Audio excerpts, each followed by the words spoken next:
We are starting our live webathon.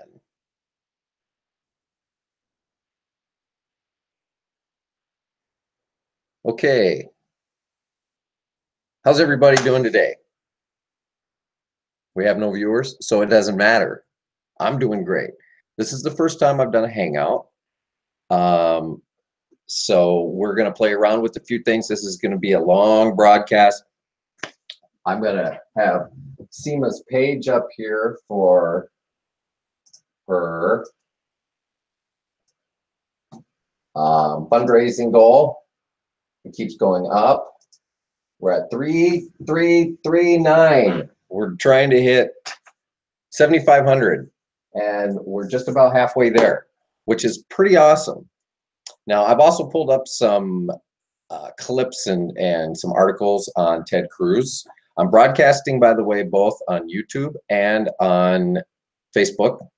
So I'm going to be bouncing back and forth. This isn't a professional studio, even though it may look like one.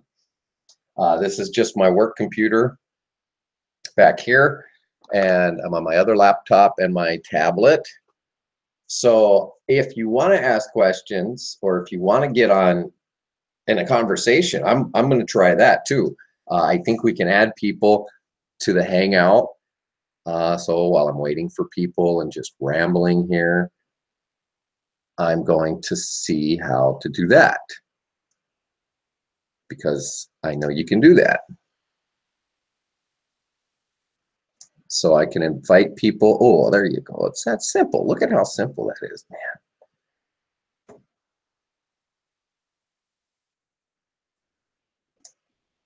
So I can give somebody a link to join in, to request to join in.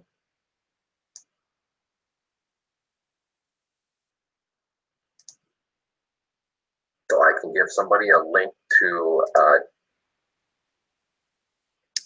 so I can see you guys in chat once people come in. Now then, let's talk about a few things. Let's talk about Ted Cruz. What are some of the things that we think Ted Cruz is just abysmally known for? Well, let's take a look at some of his fact checks. Okay, if we go here to PolitiFact, one of our favorite sites to check on people to see whether or not what they said actually fits with the history. And I'll admit, I make mistakes in reciting certain anecdotes or figures, and sometimes I have to go back and correct myself. But that's the key, see? We correct ourselves, right? When we're wrong and somebody points it out, then we're reasonable enough to understand that we were wrong. And the new information we see, it means we have to change the way we view things, and we have to correct ourselves, and we have to move forward with that new information. So he's got, let's see, 7% of what he has said is true. This is a US Senator from Texas, Ted Cruz. Only 7% of what he said is true. That's a pretty low number for somebody who's supposed to be representing an entire state of people, especially one of the largest states. He's got 20% mostly true. Okay, so he's doing a little better there. And half true, 17%. So you decided to go back under. Mostly false, 38%. False, 33%. I mean, all you have to do is listen to the guy for 10 minutes. Speaking of which, if you haven't had an opportunity to listen to Sema Hernandez on the Tim Black Show, remarkable interview. I'll tell you, Texas doesn't know what's hit him once she starts getting out there on the campaign trail. That's why we need to help her. All this is about, we're down to about halfway. If everybody just gave a few dollars, everybody who starts sharing this and watching this just gave a few dollars. Some of these candidates are up against really restrictive processes to get on the ballots. Here in Minnesota, it really wasn't, it's not that difficult of a deal, but as far as her meeting her deadline for her state and having the money to be eligible to be on the ballot, I think we can work out with that. You know, we can help out with that. So right now we're at $3,339. Refresh, and our goal is 7,500 by noon tomorrow. We have 24 hours. Now that doesn't mean we have until 11 o'clock tomorrow Central Time to actually give, because she has until then to actually go through and make the payment and file the paperwork. So let's get busy, folks. We got to share. We've got to tell our friends. We've got to do what Justice Democrats should have been doing. Okay? They're a sounding board, and they've got this entire mega structure of media support, which again, we understand whoever controls the message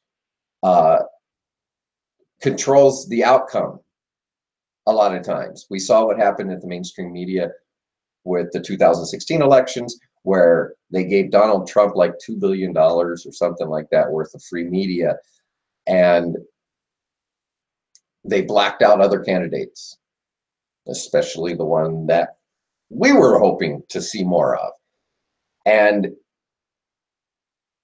why that's important is because as the information that people are capable of grabbing onto in their busy, hectic days, whether it's through the newspaper or it's on the 10 o'clock news or whatever it may be, if that information is only filled with half the story, then those people are only getting half of the story, and the rest is left up to conjecture. The rest is left up to assumptions.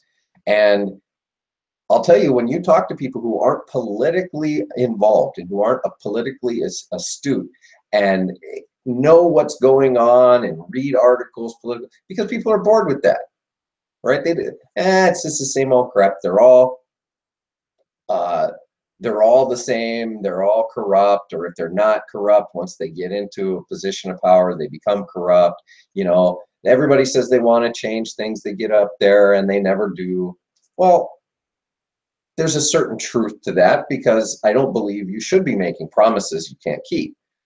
The only thing that a representative of government can do is say, I will represent the values that my constituency has. I mean, that's all we can really do. And I will, in my responsibility to my constituency, I will vocalize your needs, your wants. I will stand firm to them. I'll be honest about those things. I won't try any backdoor, back room, get a paycheck here, you know, special interest stuff. I'll be transparent about what I'm doing, because basically you're my bosses. That's why I don't comprehend. I honestly don't comprehend the issue of not serving the people who just hired you. I'm a leader. I consider myself a leader. I've owned businesses. I've had employees. But when I'm working for someone else, I'm doing what I'm told while I'm on the clock.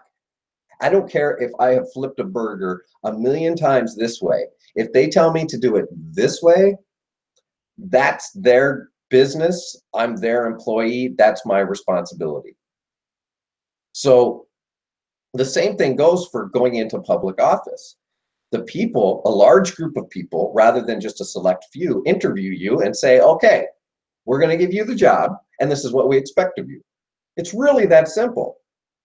And when you go against those wishes, or let's say you do a special dance to get into office, and then once you get in, you're a completely different person, which we see all the time.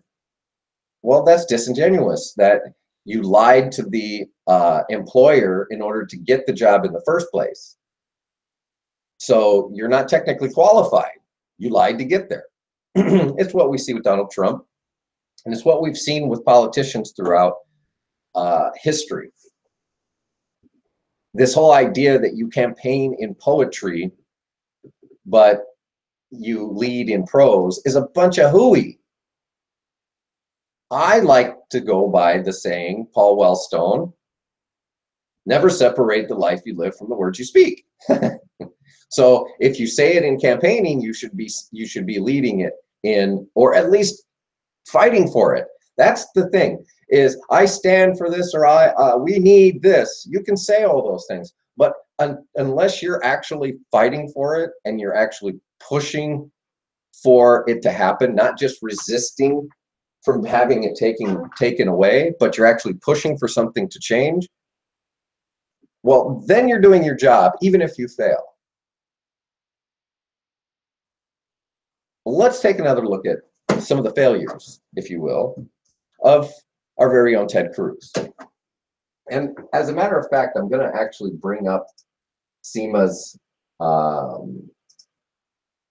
interview with Tim Black, because this is about her. It's not about me. Yeah, I do my own fundraising, you know, for myself there. You know what I'm saying? But let's see. I gotta change my guys here. I got too many accounts.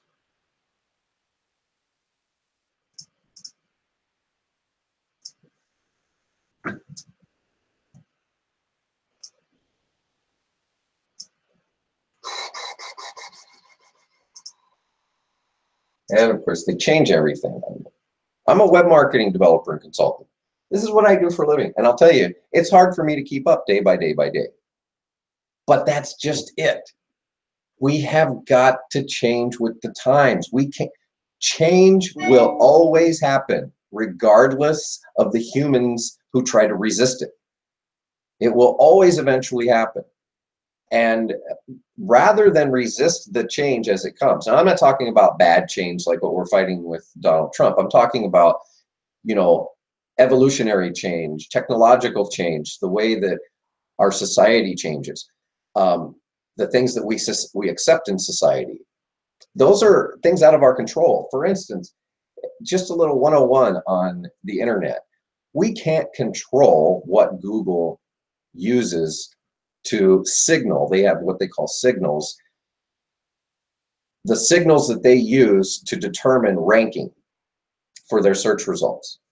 But you'll have SEO experts tell you that they can guarantee you higher rankings or page one rankings. That's the guarantee they can't give you.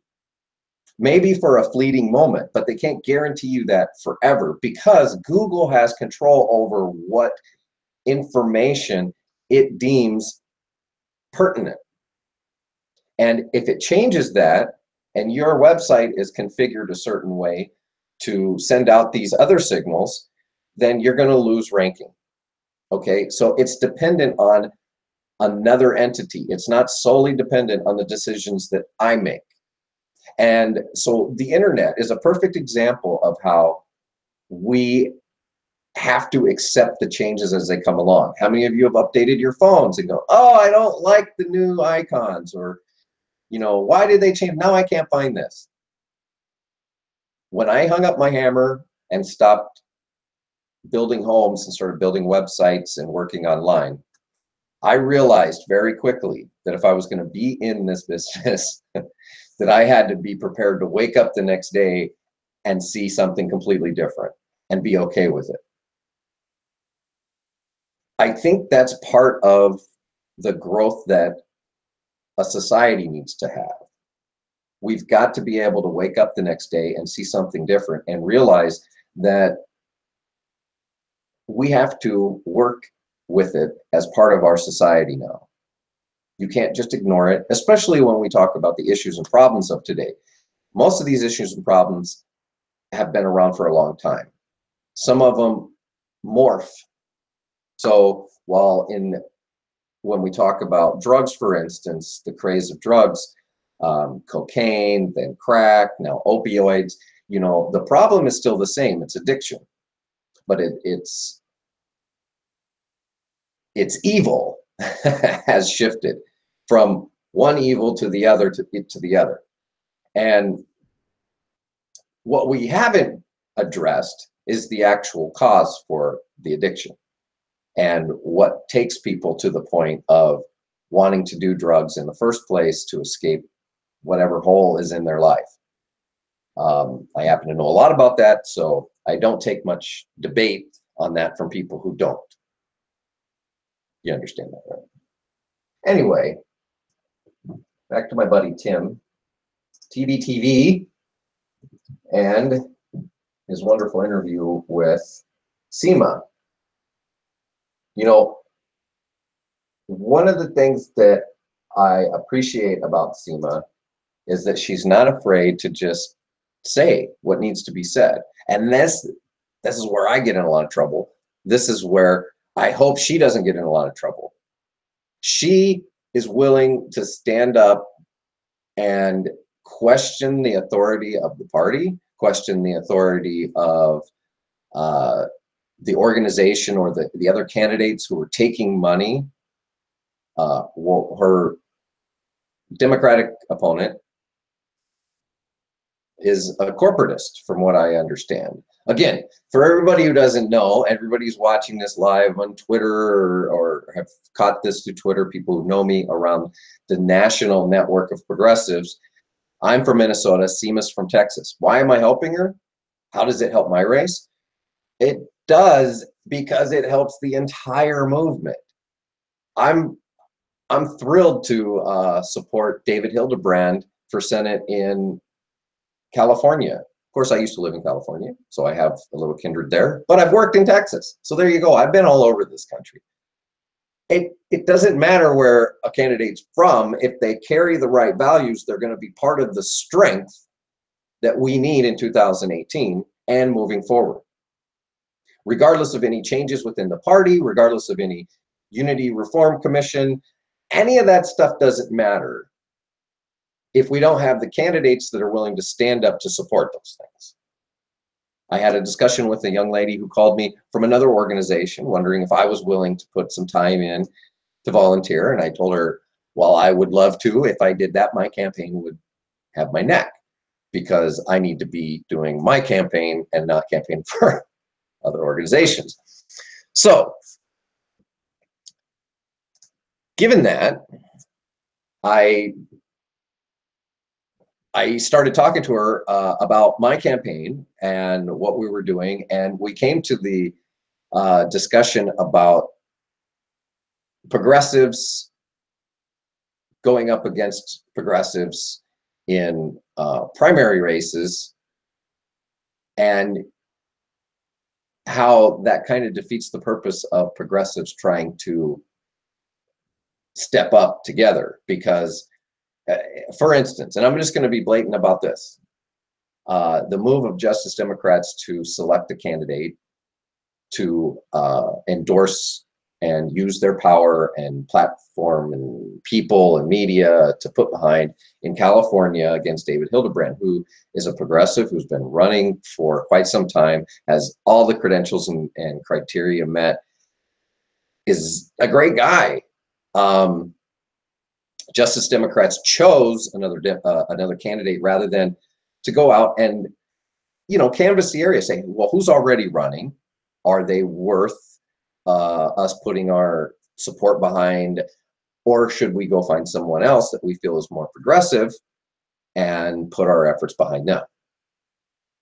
Or if we have another idea for a candidate, pit them up against each other on our media and kind of get some feedback from a larger organization of people, you know, have some debates, do some stuff like that. Well, they didn't do that. So now they have their choice. Justice Democrats chose somebody in a back room and said, okay, we don't like how the DNC does stuff, but we're going to do the same thing. We're going to go back here. We're going to pick a candidate to endorse. We're going to put them up. We're going to help them get funding. We're going to put them on our network, and we're going to broadcast them around, and we're going to pit them against another progressive who's been on the ground since March. And what will eventually happen in those instances, which Chink and his genius group of endorsers didn't think about, is that you could end up doing what they accuse us of doing as a third party, or as a third party candidate, an independent, is throwing the nomination to the corporatist.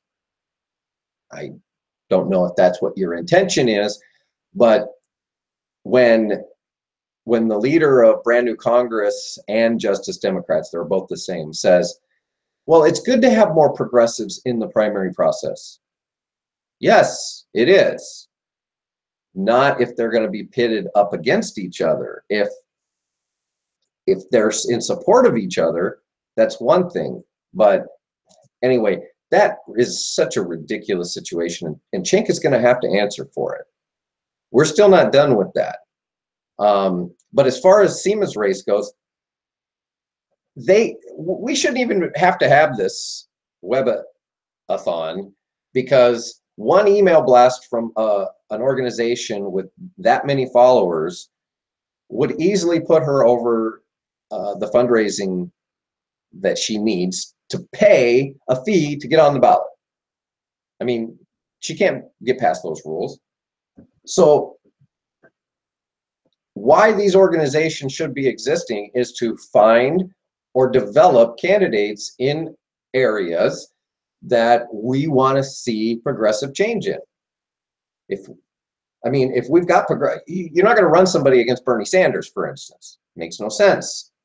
He's already a progressive that we can work with, right? So we do want to look for races where we have the most opposition, whether it's Republican or corporate Democrat, establishment Democrat, and we want to seek to change those seats. And as we do so, we want the organizations around us, the progressive organizations around us, to do their part. I mean, this is about the candidates. I don't care what anybody else says. You can support issues. You can support Fight for 15. You can support everything you want.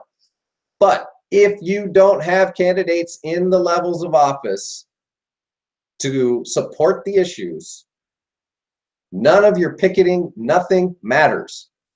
And this idea that, well, I'm an action-oriented person, you know, I don't really get involved with the candidates.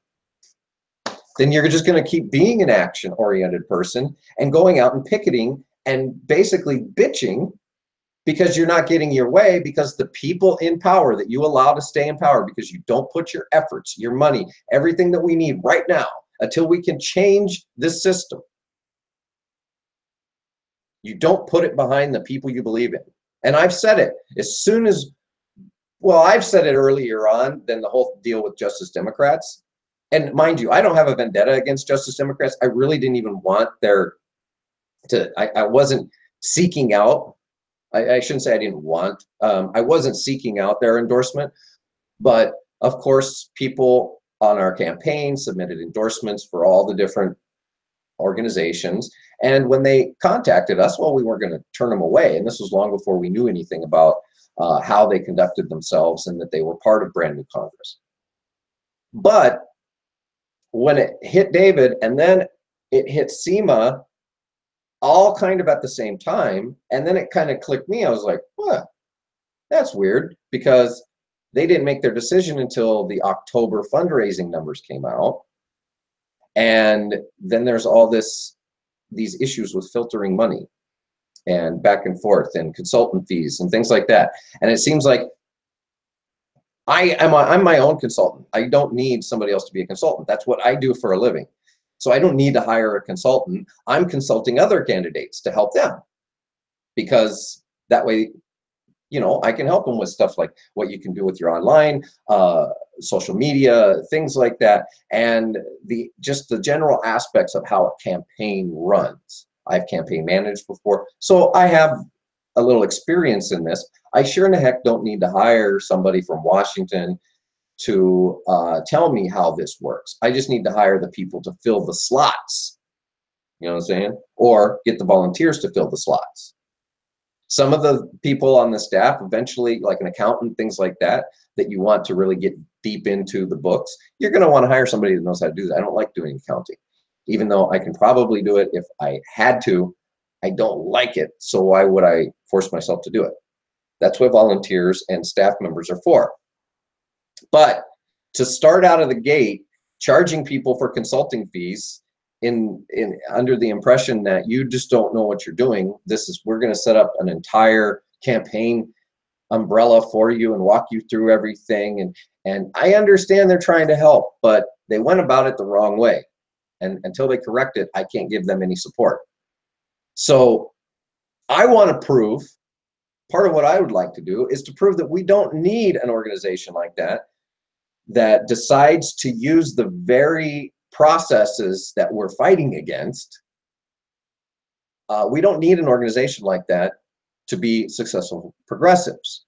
And the more that the organizational members start becoming aware of the DNC type activities that they do, the more they'll start jumping off of their bandwagon and saying, oh, if they're okay with them, then they're okay with me. And they'll say, oh, I'm just going to start being a free thinker again. Because that's what we're supposed to be advocating. That's what Bernie advocated. He said, and I made this really ridiculous video on YouTube about, where it looped him around saying, you shouldn't listen to me. If I tell you who to vote for, you shouldn't listen to me. You should think for yourself. He said that. So when he came out campaigning for Hillary Clinton, remember, that's part of the show.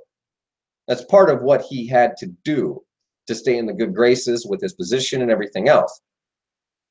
And just like any job, there's certain things that when you're told to do things, you got to do them. I'm not going to go into the depths of what Bernie's decisions were and why he made them, because everybody has a lot of different feelings about that. But I will say this. He did say, if I start telling you what to do, don't do it. Paraphrasing there. And what he meant by that is, listen, if I am backed in a corner and I feel that I have to say things that may be contrary to what I believe, because any of us can be put in that position, right? There could be a guy off camera right now holding a gun to my head saying, you better say all this good stuff about Sema. But there isn't. I can show you. No, it's true. People can be coerced or pushed into saying things for whatever reason, and whether it's a threat, whether it's an idle threat, whatever the case may be. So when we look at why people move forward the way they do, we can't just follow blindly. We've got to be able to step back and assess what it is they're doing and say, are they making a good decision right now? Are they maybe being pressured? Or maybe I don't 100% see eye to eye with this person, which is okay. I don't see 100% eye to eye with Bernie, obviously, because he campaigned for Hillary Clinton. And I didn't agree with that. I'm not going to crucify the guy, but when I see him after I get elected, I'm sure I'll meet him eventually. Maybe even he'll come down here and campaign for me. And when I meet him, I'll say, you and I, one day, are going to have a heart-to-heart, and I want you to tell me why you really did it. And I promise I won't tell anybody. Well, let's see here. We got some questions. Yes, Joseph. Sema is about 1,500 away from having.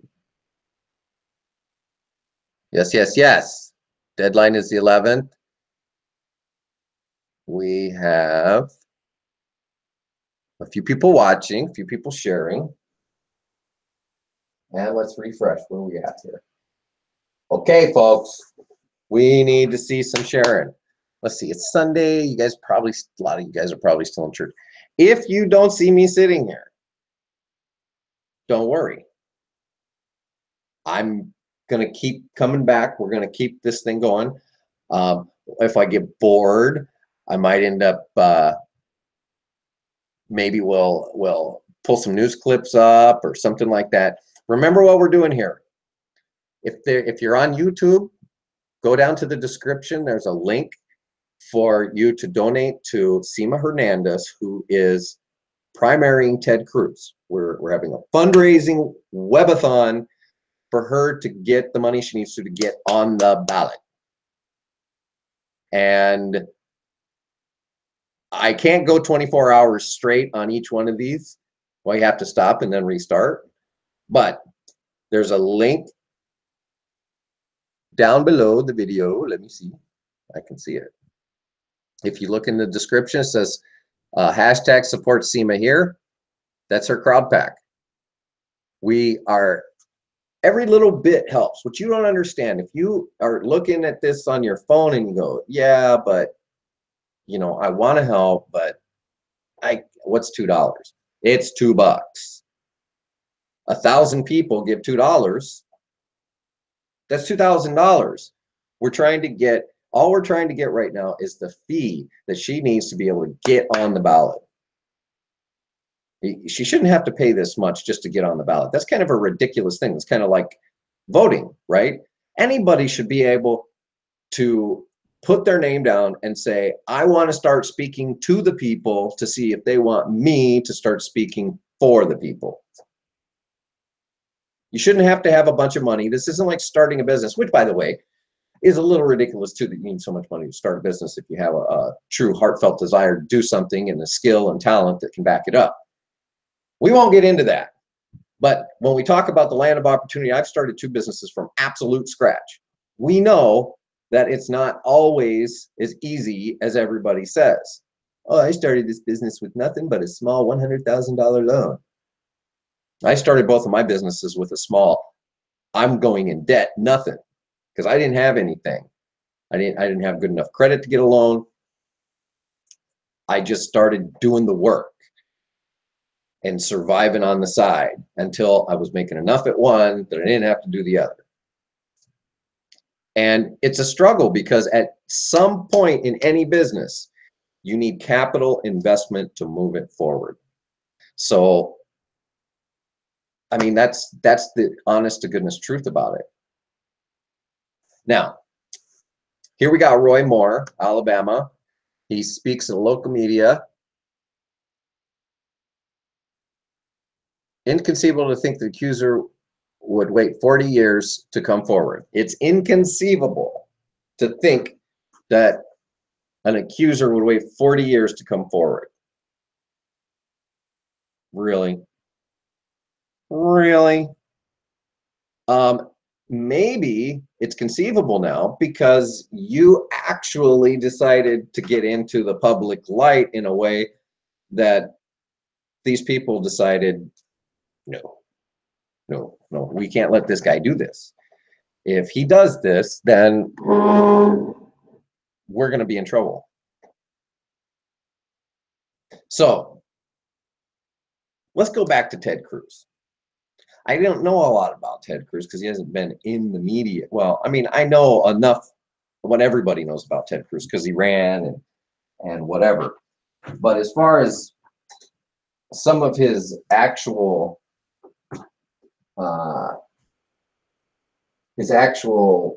dealings here, let's look at one of his whoppers on preserving 60-vote threshold to end Senate filibuster. No, that's kind of boring. In 2017, I've done 17 town halls. It's only half true. How can you lie about how many town halls you've done? That seems like it's such an easy thing to look up, right? So let's see, what did Ted Cruz lie about?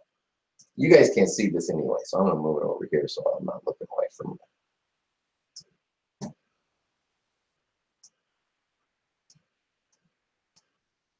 What did Teddy Boy lie about? So right now, if you're just joining us, what we're doing is we're running a Webathon fundraising event for Sema Hernandez of Texas, who is going to be primarying Ted Cruz in the 2018 senatorial election for Texas. And she needs $5 grand to get on the ballot. That's it, $5 grand. We've got more people in our social networks together that can give $1. I mean, how many people give just $1 for an app or something on their phone? Right? 99 cents. You know, you can give $1. You can get $2, $3. You know, $2.99. Ain't that bad.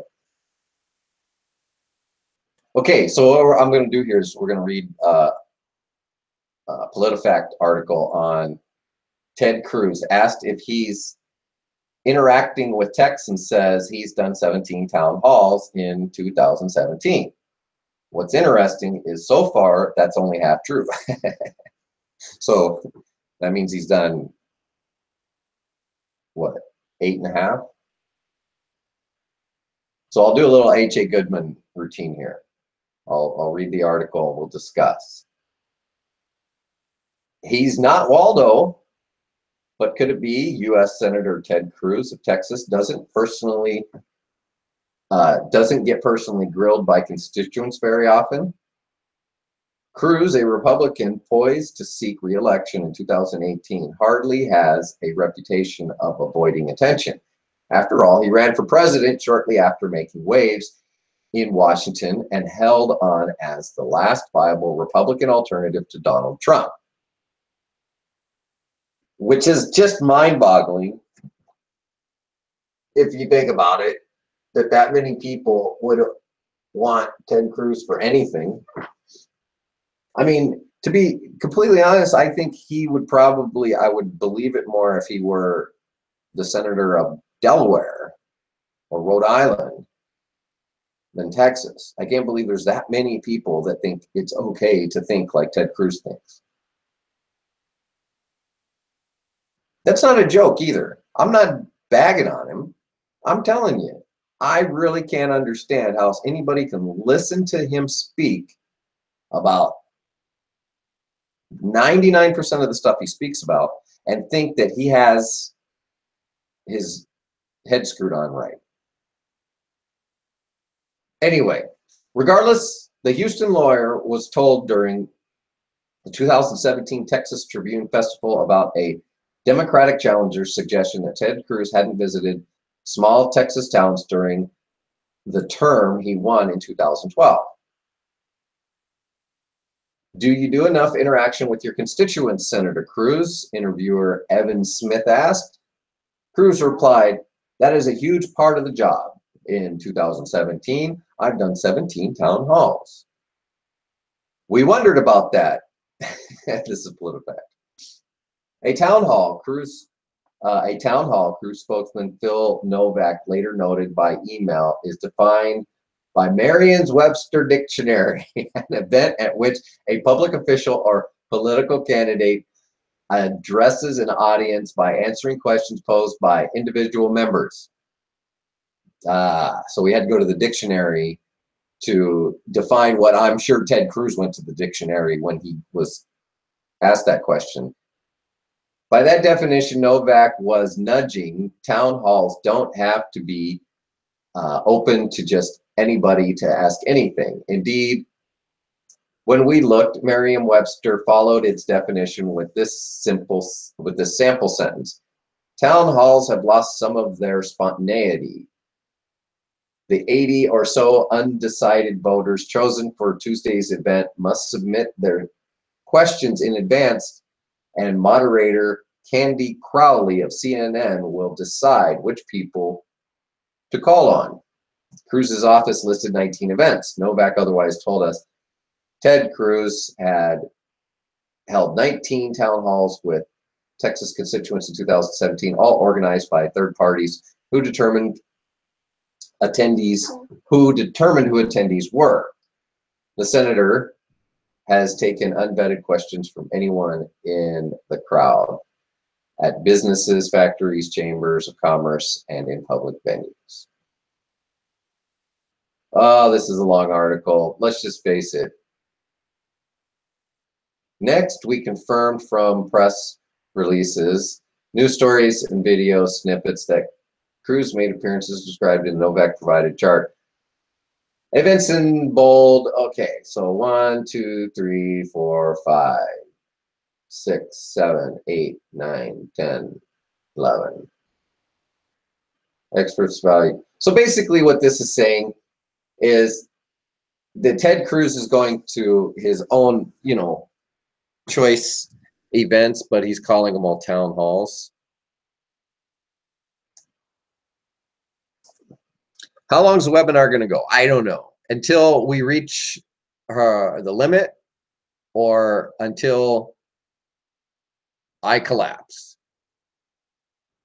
Until the deadline, the limit, or I fall over. How's that sound? The idea here is it's not that hard. I think we raised like $1,000 yesterday. In the time I was looking at it, between yesterday and now. So we're not that far off. All people got to do is just reach in a little bit. I know it's Sunday fun day, football day, but you got to wake people up. You got to text your friends. You got to say, hey, you know, share this video. Say, listen, we have to get ourselves, that's right, over $2,500 in 48 hours. Now we only have 24 hours, less than 24 hours left, 23 and a half hours left. So you need to just click on the share and text this to some friends and say, share this on Facebook or Twitter or something. It's not just me, but you know, not because I'm sharing the link. That's all I'm doing. That's all I'm about is sharing the link. And I'm just rambling on about crap because doing a live event keeps it going. And eventually, maybe after Sema gets done with her day, if she catches on to this, maybe she'll come in and join us on the Hangouts. I can only do 8 hours at a time, so I'd have to stop it and then redo it anyway. But let's get it done in 8 hours. Don't make me sit up here forever. I got to go do my own campaign. Shoot. You know what I'm saying? We know that she's the one. Now, I got to open this video over here. Sema's video. Her interview with Tim Black. Because I did not watch The Independent Outsider, but you can definitely share that link.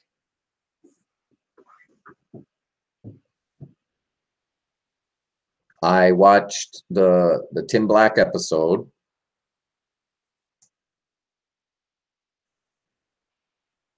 And let's just face it. I mean, you know, when Sema gets going,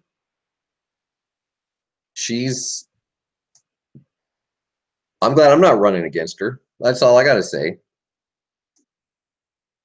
It's the truth.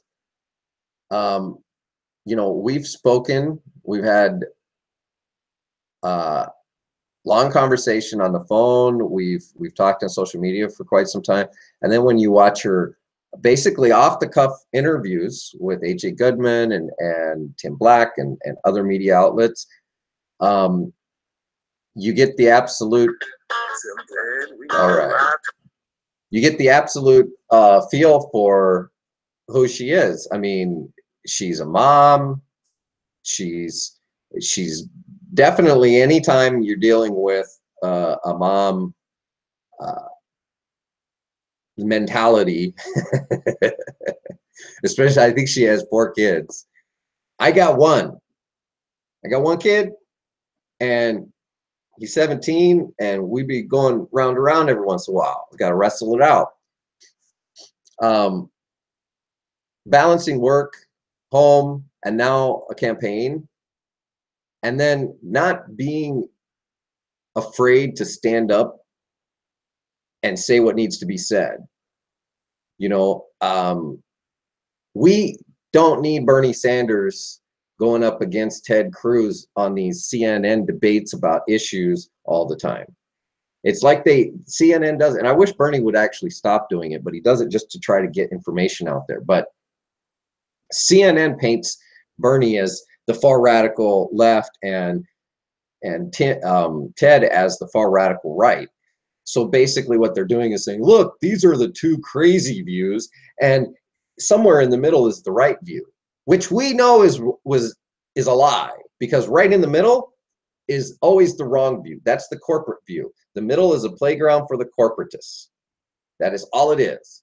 Any centrist who says, I just think that we can, you know, do a little of this, a little of that, it's because they're well-to-do. Well-to-doers don't see any problem with center politics. And why someone is well-to-do, it all varies. It could be because they worked really hard, and you know, they put their nose to the grindstone and they built up a business, but that percentage is much smaller than what you think, because most of those people get stepped on by the bigger guy long before they can ever reach that level of success.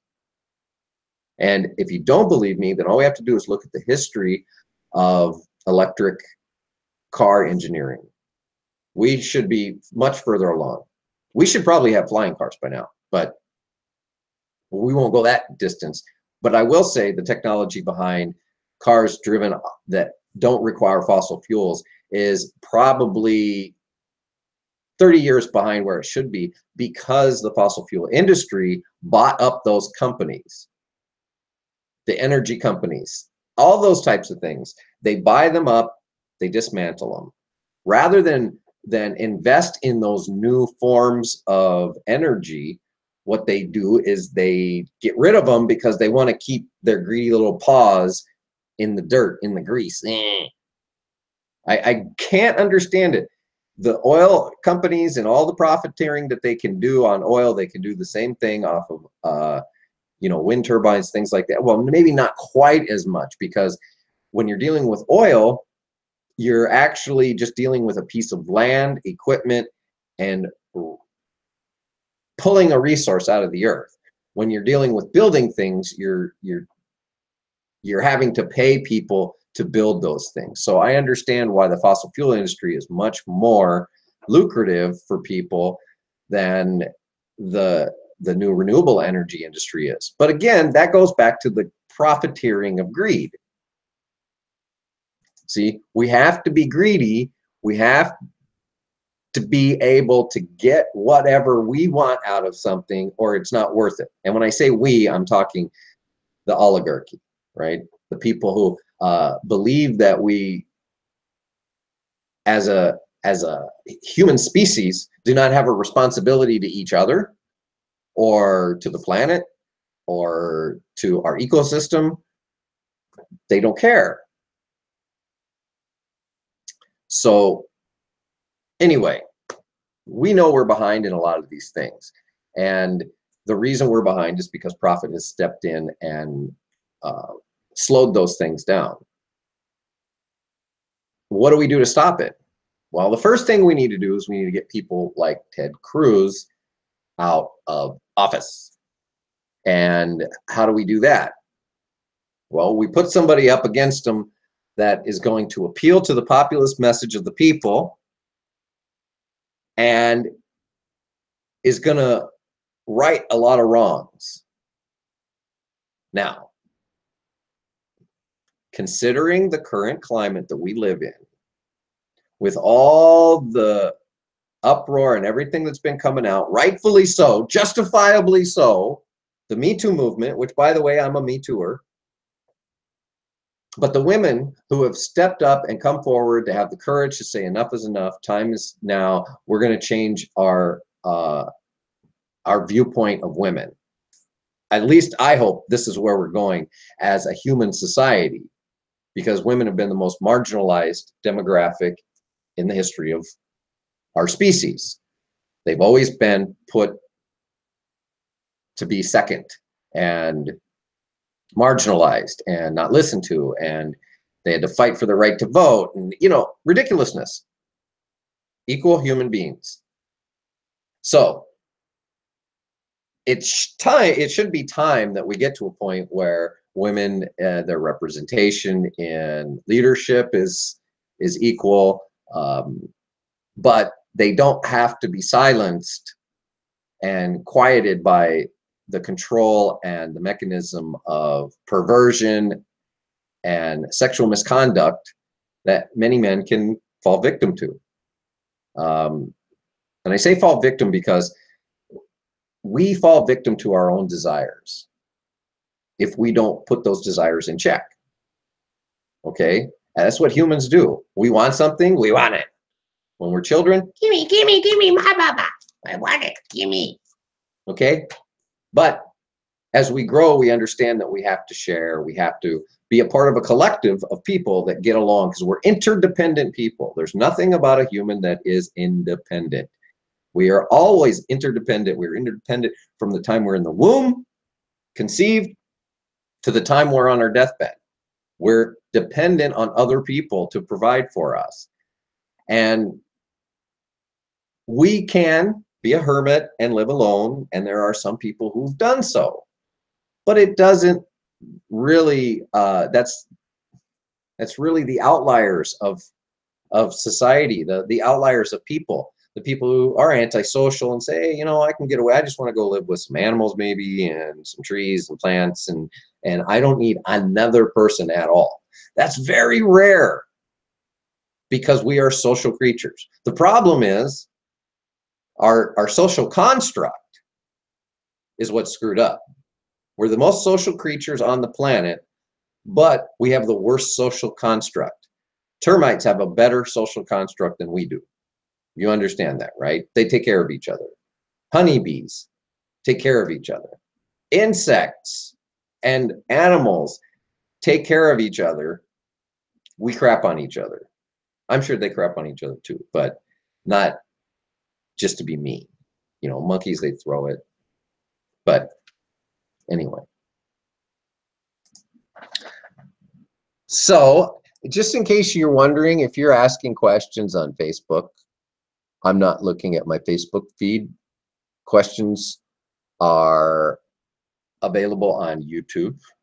You can find me on YouTube and the live going right now. If anybody wants to get on and chat or get on the call, hey, I'm down with that. I can invite you to the call. We can get on, do a little talking. If you know Sema, let me share the link here.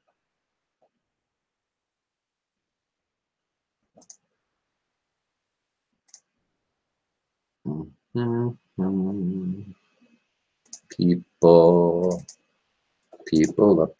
Okay, so let me go back here. And I'll go back here. And we'll go over here. And on the Twitter tweet that I have pinned for the Webathon, I'll put the link to the actual Hangouts. Now, you have to have Hangouts installed on whatever device you're on. It's Google Hangouts if you want to get on the call. And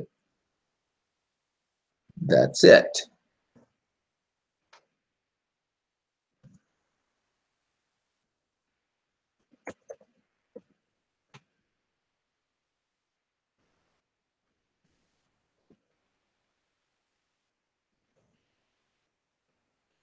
Don't be shy.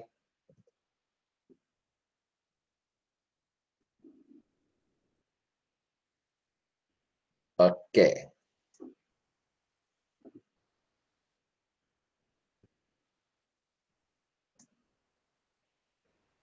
Okay, what's Sema session? 5K to find out and to make the 3-hour drive to Austin, Texas to find. Okay, so there's more information now Sema just shared with us. She told me that she needs to get to Austin, a 3-hour drive. Multitask all you need to. Okay, So, oh, so here's the deal. So not only does she need to come up with the money for getting on the ballot, but she has to make a 3-hour drive to get there before noon, mañana. So you didn't know I spoke Spanish, did you? Yeah. Used to live in Cali, Cali, where I learned to speak Spanglish. Yo, yo. See, I was dumb. I took French in high school because I thought it would be more appealing to young ladies. You know, voulez-vous aider avec moi, c'est ça? And I lived in California. So, uh-oh.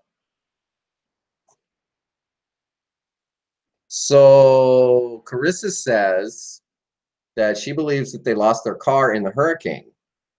So obviously they're going to have to, you know, make whatever efforts they can to get transportation. I'm hoping they have family and friends or somebody that'll get them there. But that just goes to show you, I wasn't even thinking about the devastation from Harvey still. I mean, again, I'm up here in safe, cold Minnesota where we don't really suffer hurricanes. And I know the devastation of Harvey was long and lingering. But again, you don't hear Sema discussing her own issues. You don't hear her talking about the devastation that she has gone through herself through the hurricane, but you'll hear her talking about the devastation that other people are still suffering from because help and aid is not getting out to them adequately enough. So there we have that too. Carissa says, you know, they're rebuilding their lives as well as her trying to stand up and do this for the state of Texas. And believe me, listen, if you don't know, we are a group of people, and I say we because I consider myself part of this national network of candidates who have stood up for whatever reason, wherever they come from, whoever motivated them or inspired them, they have stood up and said, this is it. We are done. You gave us Trump. What? Look, only 33% of the population, 1/3 of the population is interested in what Trump has to say. And you can run into a lot of Trump supporters. Now, those are his base, and he's appealing to his base. Those are skewed numbers. Yeah, he won an election through the Electoral College, but how they went about that and why they won, we all know. And I'm going to say it. I'm going to put it out right now because every person I've talked to in my district that says that they voted for Trump says they did it because there was no way they were going to vote for Hillary Clinton. Get it through your thick head, Democratic Party. I'm not going to stop saying it. I'm not going to stop repeating what the people tell me because these aren't my words. I'm not making this up. I'm telling you what people outside of the Democratic Party are telling me about how they voted.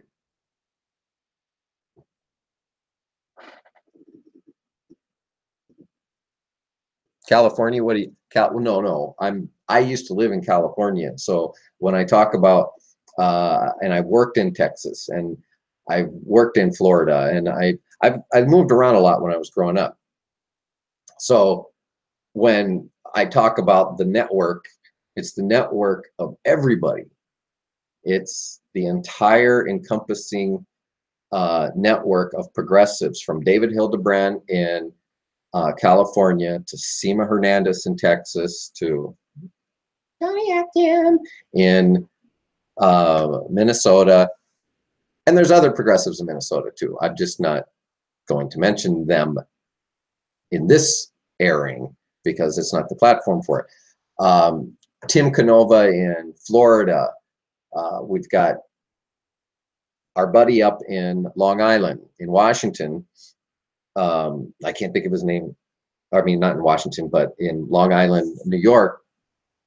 We've got a whole network of people stretching from all corners of the nation that are in tune with each other and ready to support each other. Why? Because we're also ready to work with each other after 2018. Starting 2019, we're gonna be like, hey, yo, what's up? Yo, let's go do this thing. And granted, I'm not gonna be in the Senate, but I'm gonna be at Capitol Hill. And you better believe I'll be bumping into Sema, and I'll be bumping into Dave, and I'll be working with Chaffee and Jeff and some of the other people. Hopefully I'll be working with Victor Morales. You know, the people that we're getting to know through our ability to communicate technologically now, right? Because that's what social media really is. Uh-oh, I just got an update on something.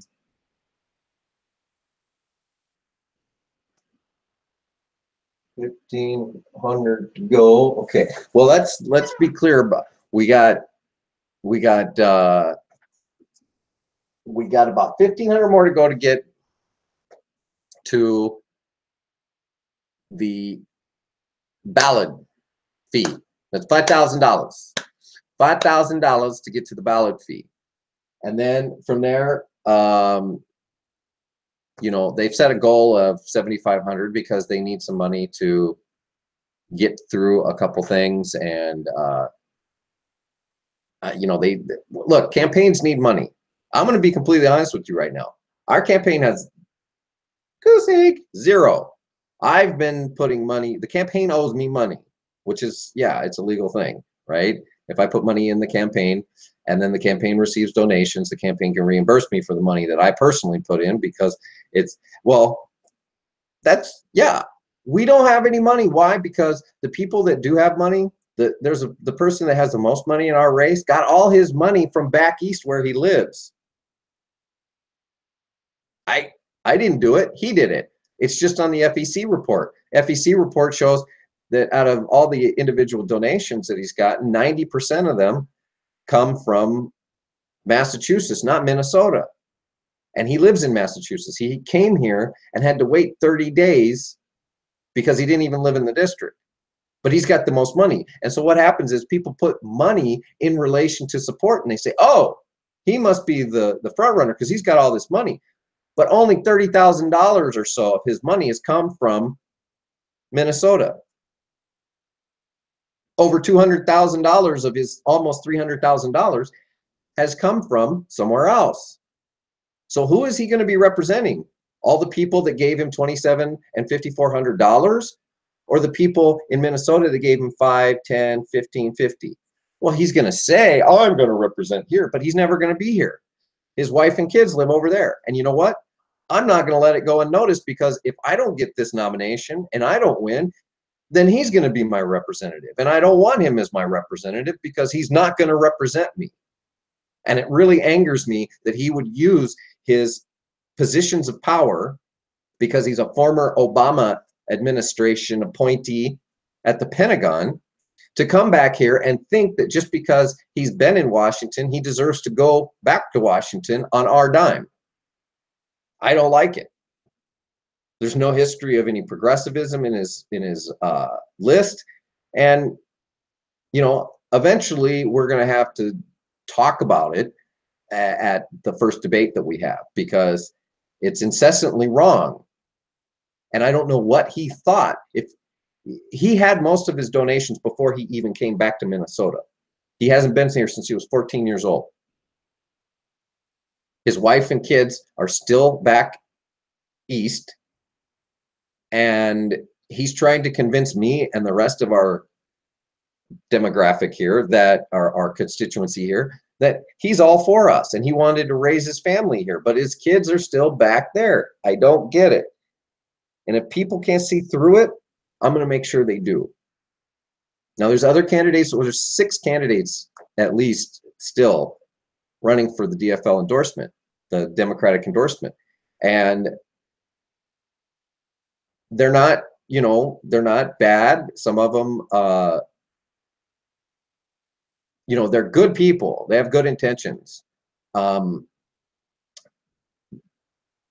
honest. They may not have the same outlook on the issues that I do. I'm more progressive in my outlook. Some of them are admittedly more centrist, which I respect. I respect the fact that I can disagree with them on that issue and say, no, I don't believe your centered approach is the right approach. But they don't try to sell themselves off as a progressive. And that is what I would give them respect for. But for those that would try to co-opt this progressive movement and step into it with no integrity or historical integrity to the movement, I question that, and I'm not gonna back down. And so will Sema. See, Sema's doing that in her fight down in Texas against the corporatist who is getting most of the corporate attention. Now, we don't need to replace Ted Cruz with a corporate Democrat. We need to reveal and replace all of the corruption. That includes that of the Democratic Party, and more so because that's the party that pretends, at least, to say it's for the people. We're a party of the people. We're Big Ten. We want everybody in except for you crazy progressive people who want good for the people. Get out of here. Who do you think you are coming in here trying to make our society better for everyone else? We've got things to do. We've got money to make in here. We've got, you know, businesses to help out. All this ridiculousness about the people. Let them eat cake. You know, that's the Democratic Party's attitude as of late, and it's going to get wiped out. Which, by the way, I've been following the Unity Reform Unity Commission Reform, whatever they call it. I've been following it. I watched all the episodes on YouTube from TYT Politics. They just basically, you know, put a camera up and let you watch the whole thing. And I like some of the things that are coming out of it from the Bernie people. And there's a lot of agreement from the people from the Hillary camp. But guess what? You know what that Unity Commission is for? The only thing it's for is to make recommendations to the Rules and Bylaws Committee, which in and of itself can only make recommendations to the entire voting body of the DNC. So, all this hoot to do about the Unity Commission, we don't even know if the DNC plans on adopting any of what they come with. And believe me, there's going to be more fire and brimstone coming out of the Unity Commission once it gets past this stage, because this is only the first stage. It's only the very beginning, and they're already arguing about who should be able to vote on whether or not this particular amendment or item should go forward, and if so, should they recuse themselves in the Rules and Bylaws Committee so that there's no impropriety. So they're already having issues with deciding who's going to decide what to decide, right?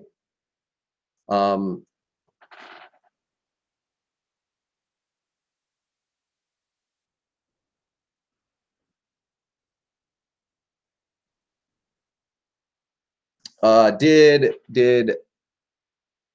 who agree to do a debate with who? With me?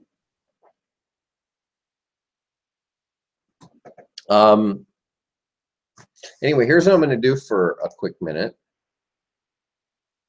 I'm going to cheat. Check my chat room as you people can hear us. Yes, I am. Brian Crosby, first on the board. He is quick. Brian Crosby. He said he can hear us. The audio is good.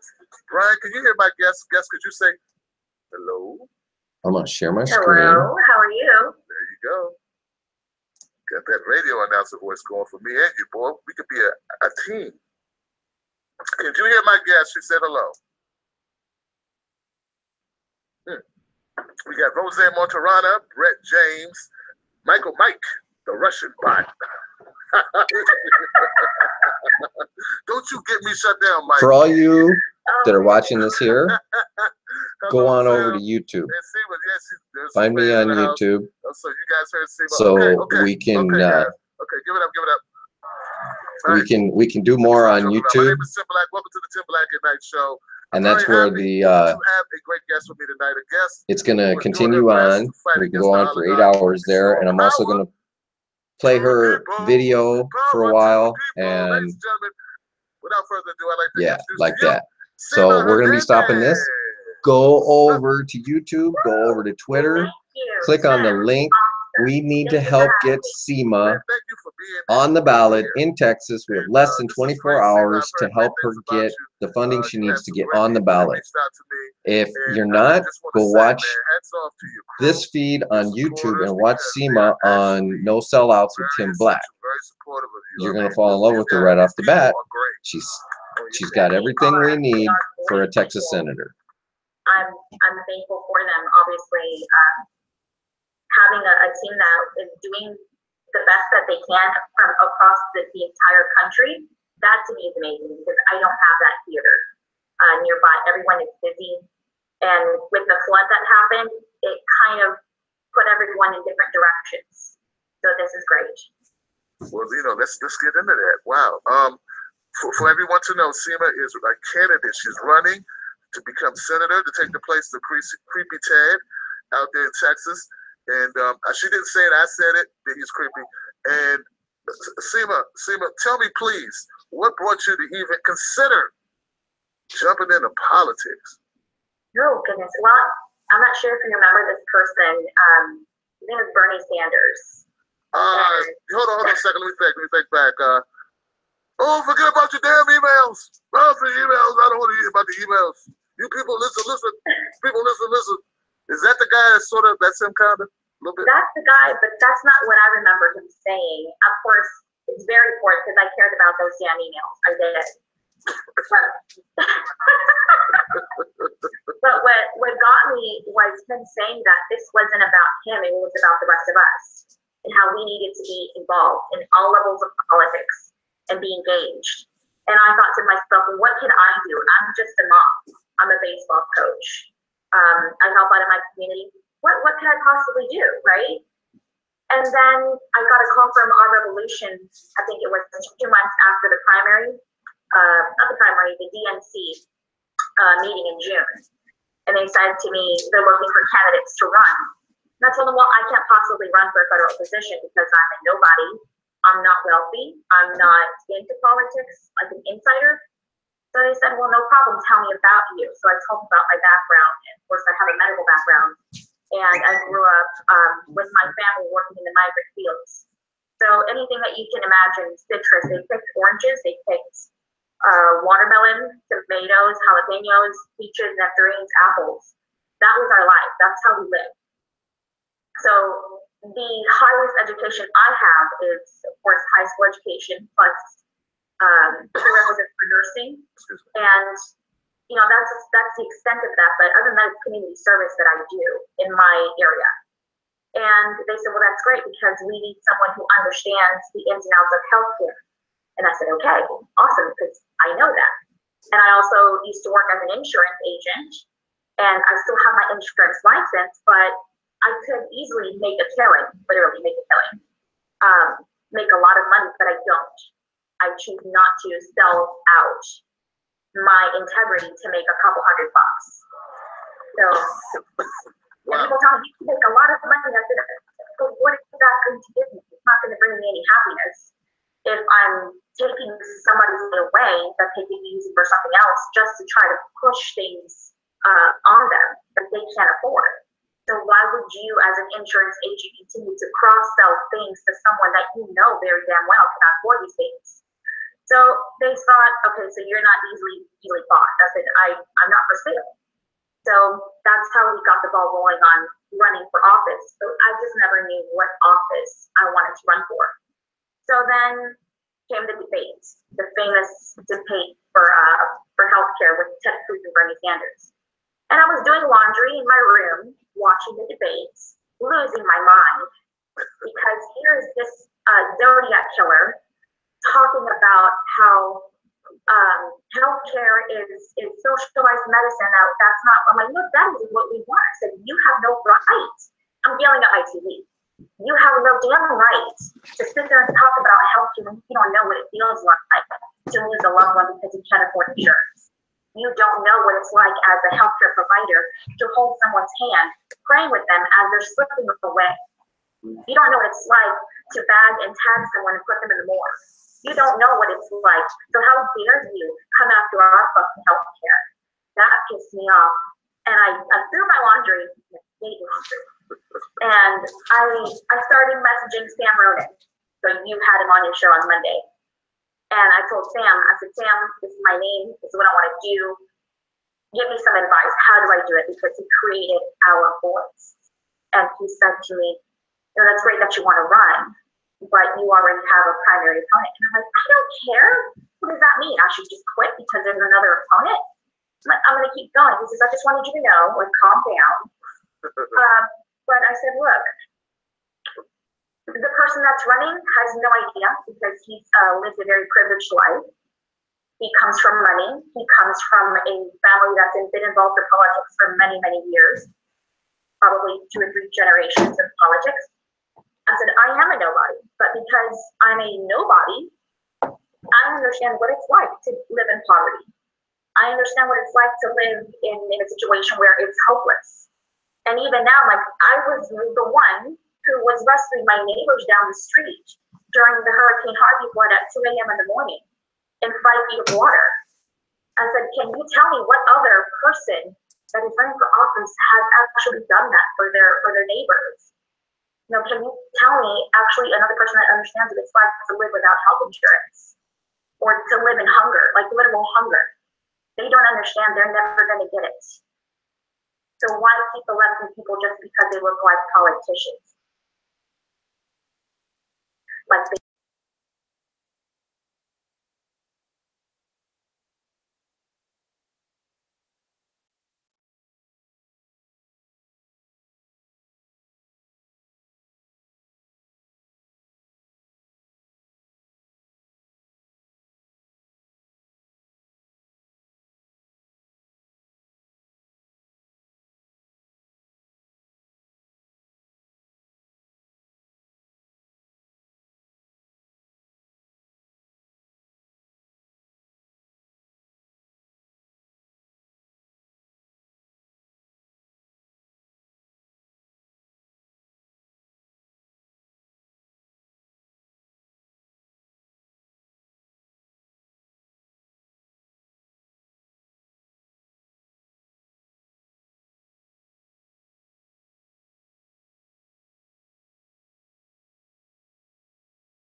So there's definitely options, but right now big oil is king, and they don't care because, like I said, they have a privileged life in these oil tycoons that they can just geographically move themselves somewhere else. But we're stuck underwater. Literally, we are drowning. It's not in water, and definitely it's tainted water with a lot of chemicals in it. Right. There are a lot of alternatives, like not one alternative can replace oil, but a combination of all the different alternatives that you just mentioned, I think they could. And if not totally, we could start phasing it out. We could mitigate the risk that people suffer with this fossil fuel crap. What are some of the other, because I saw you had a number of planks of issues that are important to your candidacy that you want to fight for the people. So I know healthcare was one. We talked about renewable energies. What was another? A couple others. Well, there's another one that Congress and the Senate keeps dragging their feet on, which is immigration reform, getting a clean DACA. Now, I have friends that have DACA, and I have friends that are undocumented.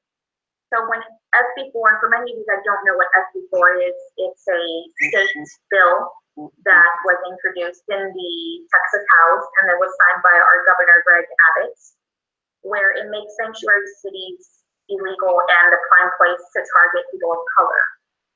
So if you don't look like you belong here, the police has the authority and is forced to implement this law to pull you over and ask you for your documentation. If you do not have it, then you will be in a detention center until you can prove that you belong here.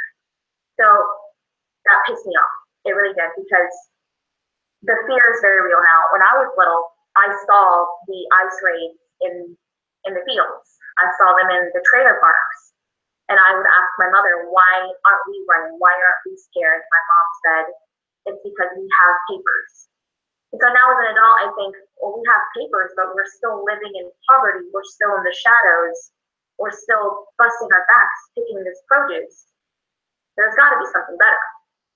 Well, it's the same thing for people that are continuing to live in the shadows. They want better. They didn't come to this country to work this way. They left their country because something was ultimately wrong where they were coming from. So SB4 didn't totally pass. The bill itself is still in litigation through the court system in Louisiana.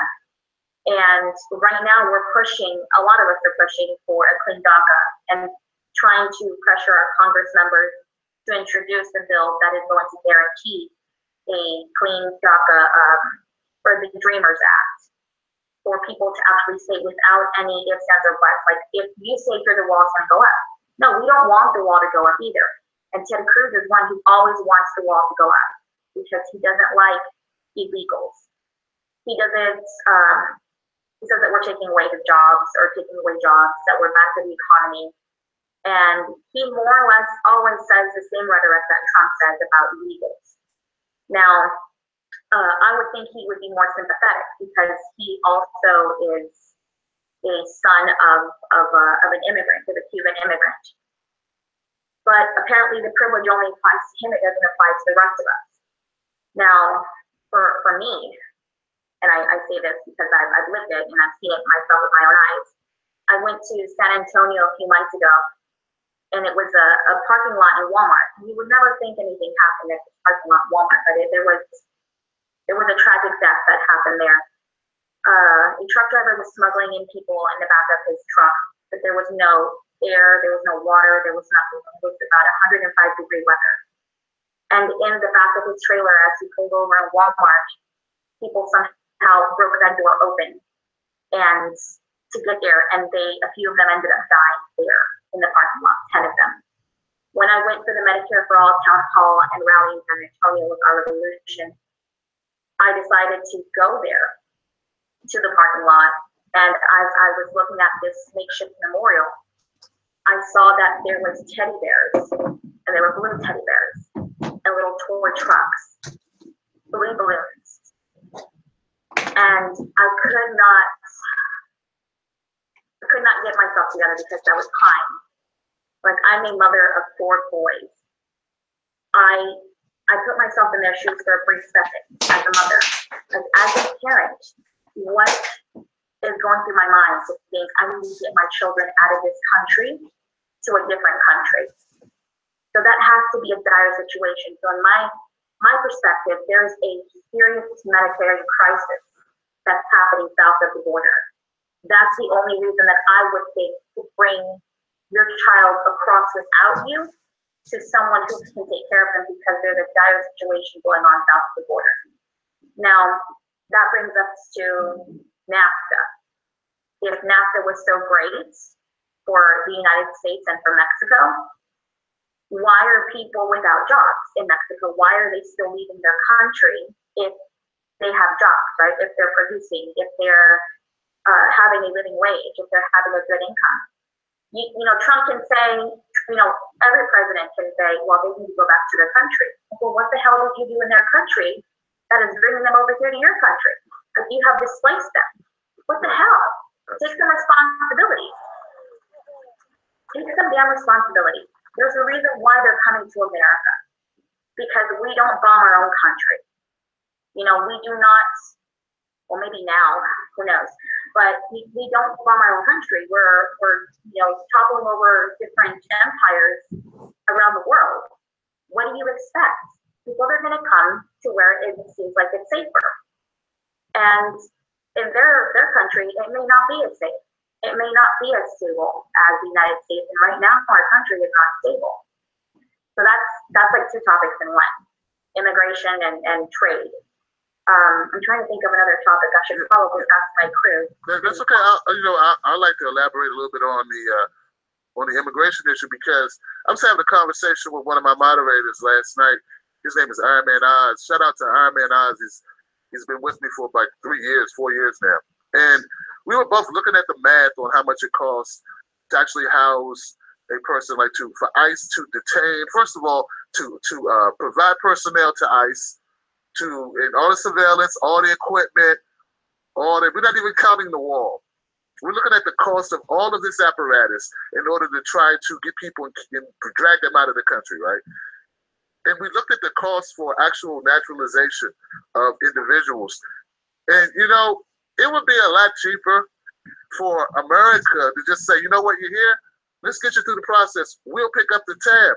As opposed to how much money we spend trying to round up people, drag grandmas and granddads and kids and separate, breaking up families. That's a lot of expense. People don't think about the amount of money that is spent doing this.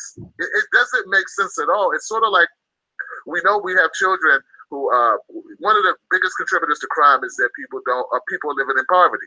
Like any country you go to where people live in poverty, you'll have more crime. For some reason in America, we don't get that. We think, oh, these people are defective. When if you go to any other country and if you saw people living in squalor, you would say, you know what, I bet you there's some crime here. Because people are hungry, people don't have resources, people are fighting for resources. If we provided people with a basic level of income, if we provided people with education, a level of education so they could compete for jobs, if we improve schools, we would save money than if we house them in prisons. So it's the same concept, but but particularly the Republican Party, they thrive off of these hateful like ideas about people. And that's how they kind of gin up the votes with the hate and the fear of others. That's why you hear all these buzzwords. You hear Trump talking about MS-13 as if MS-13 is like, it's nowhere near as big as the mafia was back in the 30s and 40s. MS-13 has been around for decades in the United States. It's not a scourge on the United States. They're not coming to get your babies. You know, I'm not saying it's not a problem, but what I'm saying is they use that fear to justify spending all of this money when we can allocate our resources in a better way and we can actually help people along the way, and we'd save money as well. So my thing is, and I like to get people's feedback on this in the comment section. What do you think is cheaper? Having a record number of force of people going out to grab people up and drag them out of the country, or you taking the people that are here and helping them become citizens by helping them through the process and, hey, picking up the tab. I'll tell you, I've been looking at the numbers, and I think we'd save a whole lot of money if we did it my way. Just a thought. Just a thought. It's a good thought. I think we should put it into action, because hiring all these people to support them is not useful. How about hiring all these people to actually complete the paperwork of families who have gone through the immigration process that they've been waiting for 20 years to hear back and nothing. Money is spent and nothing. He's handicapping people, restraining people from pursuing and being their full selves in this country, that they need to live their lives. They need to live it without fear and contribute every single day without living in fear. I can tell you that my friend, she has DACA. She says, if my DACA expires, I know that Sema will put herself on the line to take me out. And I said, you damn better believe it, because I am. I have nothing to lose. You know, I'm an American citizen. I was first generation born in this country. I have my papers. I never carried my papers with me ever until that bill was introduced. And just I thought, hold on, Sema, just the idea you got to carry papers. You know, like that is, I don't know, man. It just, yeah, it's Nazi, like it's, God, it's like it's the slave trade. And then, look, you know, I know the difference. I'm a black man who's aware of my history. I know it's the difference between slaves and what we're talking about, but it's so reminiscent of that in the Nazis. And do you have the papers? Do you have the papers? You know, like this. Do we really want a country that's, you know, that has these type of horrific stories being told every day? I don't think we do, man. I don't think regular people want that. well, I can tell you that when SB4 was happening and people were marching in the streets, I was there. But whenever people gathered at Houston City Hall, and it was I guess everyone had about a minute to speak, and it was over 100, 300 people, maybe 600 people. That day that was happening, myself and two other women. So I'm a citizen. My friend is a DACA recipient. And then we have a naturalized citizen. 3 women stepping up in Pasadena, Texas, with which used to be the headquarters of the KKK way back when. As we went to City Hall and we demanded that our mayor decide whether he wants to join a lawsuit with different organizations and cities to sue the state and the government itself for implementing SB4, because it was against our rights. It's not up to us to prove that we belong here. It's up to them to prove we don't. I want them to prove that we don't live here and that we don't belong here. But we were 3 women stepping up in Pasadena, and where was the media? Like, I was waiting for my friends to show up from Houston, like, hey, we need y'all out here too. Because in Pasadena, there's about 156,000 people, and 70% of them are Latino. Like, they don't understand that they're going to be targeted. If I have to carry my papers, and I'm a citizen, because I'm afraid if I catch a cop on a bad day, I'm going to get shot. That's my view. And my children are 4 of them, and they're all different shades of beautiful colors. And I don't know how they're going to be treated. So I went up there and I said my 3-minute speech and pleading to the mayor and to our police chief. I told them, I said, look, it would be better if this law didn't go through and you have the power to do it. I said, but also think of the kind of safety that you're putting us at risk and you're putting the police officers at risk. They already have enough to do than to worry about checking our immigration status. They have enough on their plates. Right. When I was done and city council meeting was over, there was police officers there and they hugged me. They hugged me because they said, somebody gets it. Somebody understands that we're already doing so much. This is another stressor for us. And we don't want to implement this bill. That to me was amazing that they did that. I didn't expect it at all. I thought I was going to get like, we're going to get you, we're going to attack you or something, but complete opposite. But the mayor decided not to join the lawsuit. And while we were there, there was another woman who formed the Latinos for Trump, believe it or not. And she was preaching at the podium, and she quoted the Bible, saying that this law was the hand of God. The hand of God, that's the only way that these illegals can get out of this country. Another woman went up and she said that we're terrorists. The terrorists are coming from Mexico. And I thought, this bitch, like, you are so ignorant. How could you say that? And sometimes I have to catch myself because I'm like, oh God, is it? A little late now, Sema. What's going on? But in all honesty, I thought, where is this woman? Like, where did she grow up that she was taught that we're illegal and she's a Latina as well? Like, where does that kind of mindset come from? There are no illegal people. There are illegal, I don't know, illegal cars. Like things, inanimate objects are illegal. I don't believe plants out of the ground, i.e. marijuana, or people are illegal. These are human constructs in order to make money. When are people going to wake up and realize that's what this is all about? But some line on the ground that some guy drew to have a reason to go to war, basically. So when people ask you, like, how are you going to get Republicans to vote for you? I said, well, I think Republicans are human beings as well, right? They care about their health care. Like, they care about jobs. Yeah. They care about our immigration status, yes, but they also want people to. I've met all kinds of Republicans. I've met all kinds of Democrats. I've met all kinds of Greens. You know, but regardless of the labels, human is human. You know, and bringing that to the surface, people can understand, like, it doesn't matter your political affiliation, what color of your skin. We're all human beings. We all, like, tell me if I'm lying or not. Do you like clean water? I do too. You know, do you like breathing clean air? Goodness, we have so much in common. So breaking it down, but what got me to be friends with a Republican who was also my council member was talking about baseball. And I always open up like, I'm a baseball mom. I actually coach baseball. So he's like, okay, well, tell me more. So we start talking and the walls start to come down. Like, that's what's great about the game of baseball, that it does not matter. So that's how I was able to bring down some of their what do you call it, preconceived notions of what I am about. Like, I'm not here just to call you a racist or call you this or call you that. I said, no, that's not me. I said, I want to talk with you, but I want to find common ground with you without compromising myself. Right. There are issues that we agree on regardless to what our party affiliation is. And a lot of what this party stuff makes people think that a Democrat is about, or what an independent is about, or what a Republican is about, it doesn't really exist anyway. It's like, it's all media kind of driven. Like, individuals have different ideas about what's going to be best for the country, what's best for their families, and what they believe in. I think always, if you start with the issue, you always find some level of common ground, unless you're just talking to a straight up bigot or something. You know, typically, you know, no one will say, I don't want clean water. Like, who would?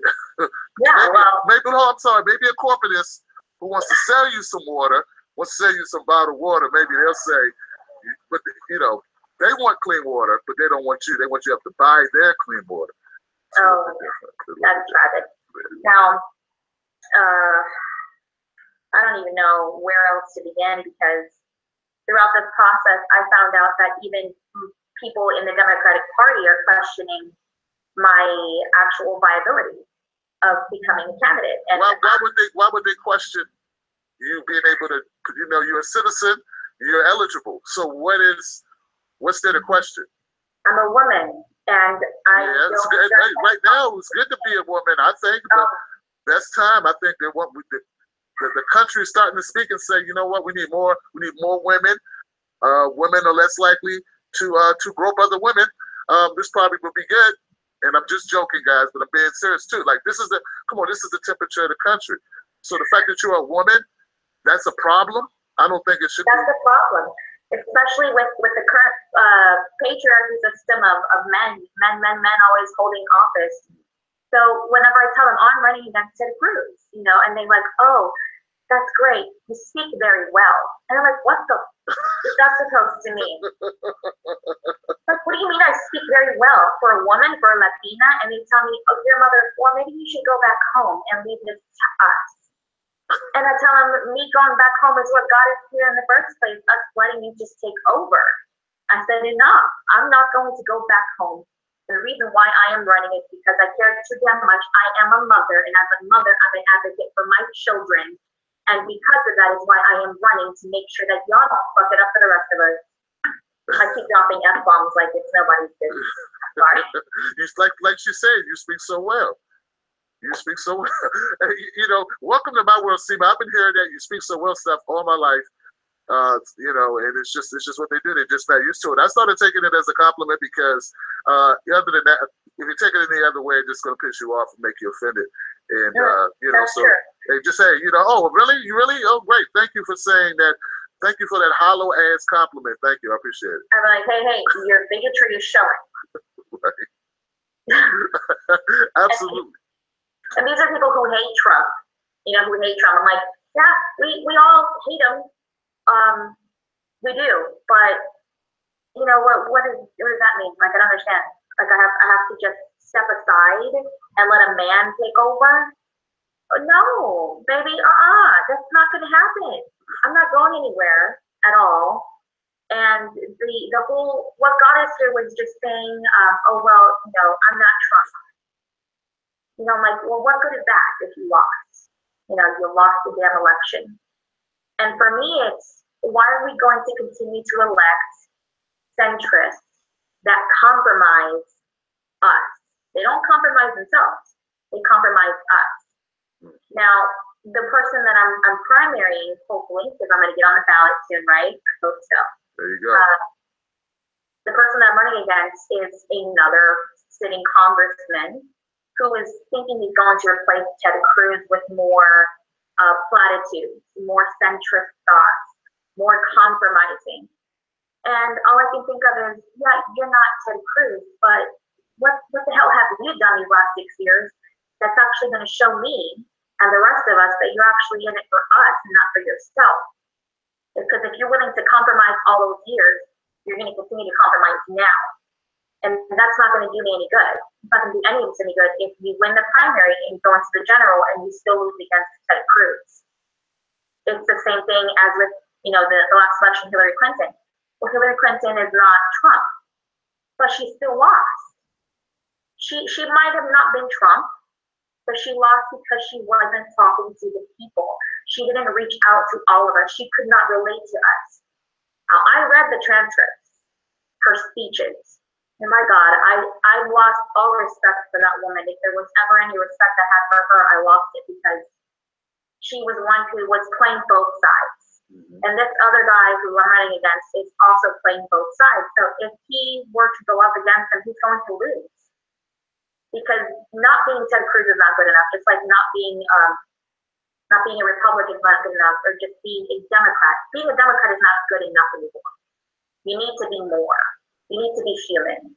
You need to understand what we go through. It's not enough for you to say, well, I'm not Ted Cruz. Stop with the bullshit. It's not going to get you anywhere. Right.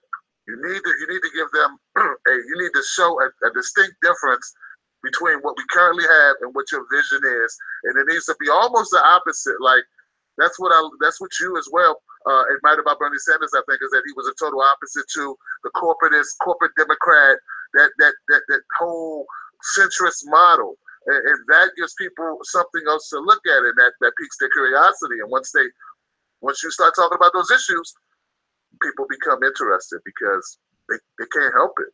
Yeah. I think I agree with you about Trump.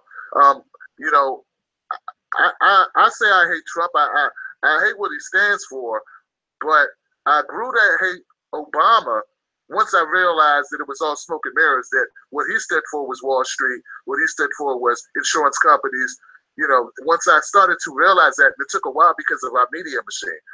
But Sema, tell me more about the candidacy, because I would like people here to be able to go and show you some support. So what point are you at now? You need door knockers. What's going on? Oh, right now I need donations. Like, that is the easiest thing to do right now, is getting donations.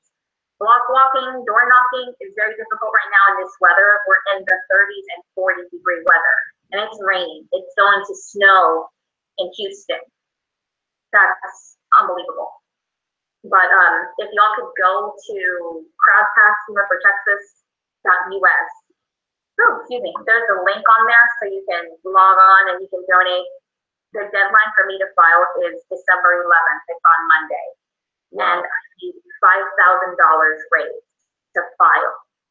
Now, I would still need to campaign after that, but for the time being, I mean, if y'all want change, y'all want Ted Cruz out of office? My God, I know I do. And please go and donate. Go to SemaForTexas.us or CrowdPack and look up Sema for Texas. I believe that there's a link in your description box below, if I'm not mistaken. I'm not sure. Or you can go to Facebook or Twitter, and on Twitter you'll have the link on there as well. Sema for Texas at CrowdPack. And I need to raise it soon, very, very soon. I know there's a lot of people who hate Ted Cruz, but I don't see donations coming in. I know people can't donate, but continue to share the links. Share it with people that you know will be able to donate as well. Every single dollar counts. I had, on average, I believe $20 donated on average with everything tallied up. And I believe, if I'm not mistaken, there's about $900 that has been raised so far. And I've been running for this position since about February. And I filed with the FEC in April. Now, I called the Texas Democratic Party, I called the DNC, and I told them that I was going to run. I just needed help finding out the right paperwork to file.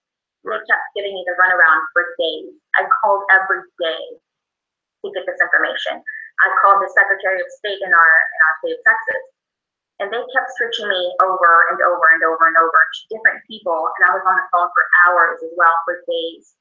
It wasn't until I had a volunteer from the Texas Democratic Party in Harris County, and she told me what was going on and what I needed to do. We set up a meeting, and I sat with her, and she told me what I needed to do to be in compliance with our finances.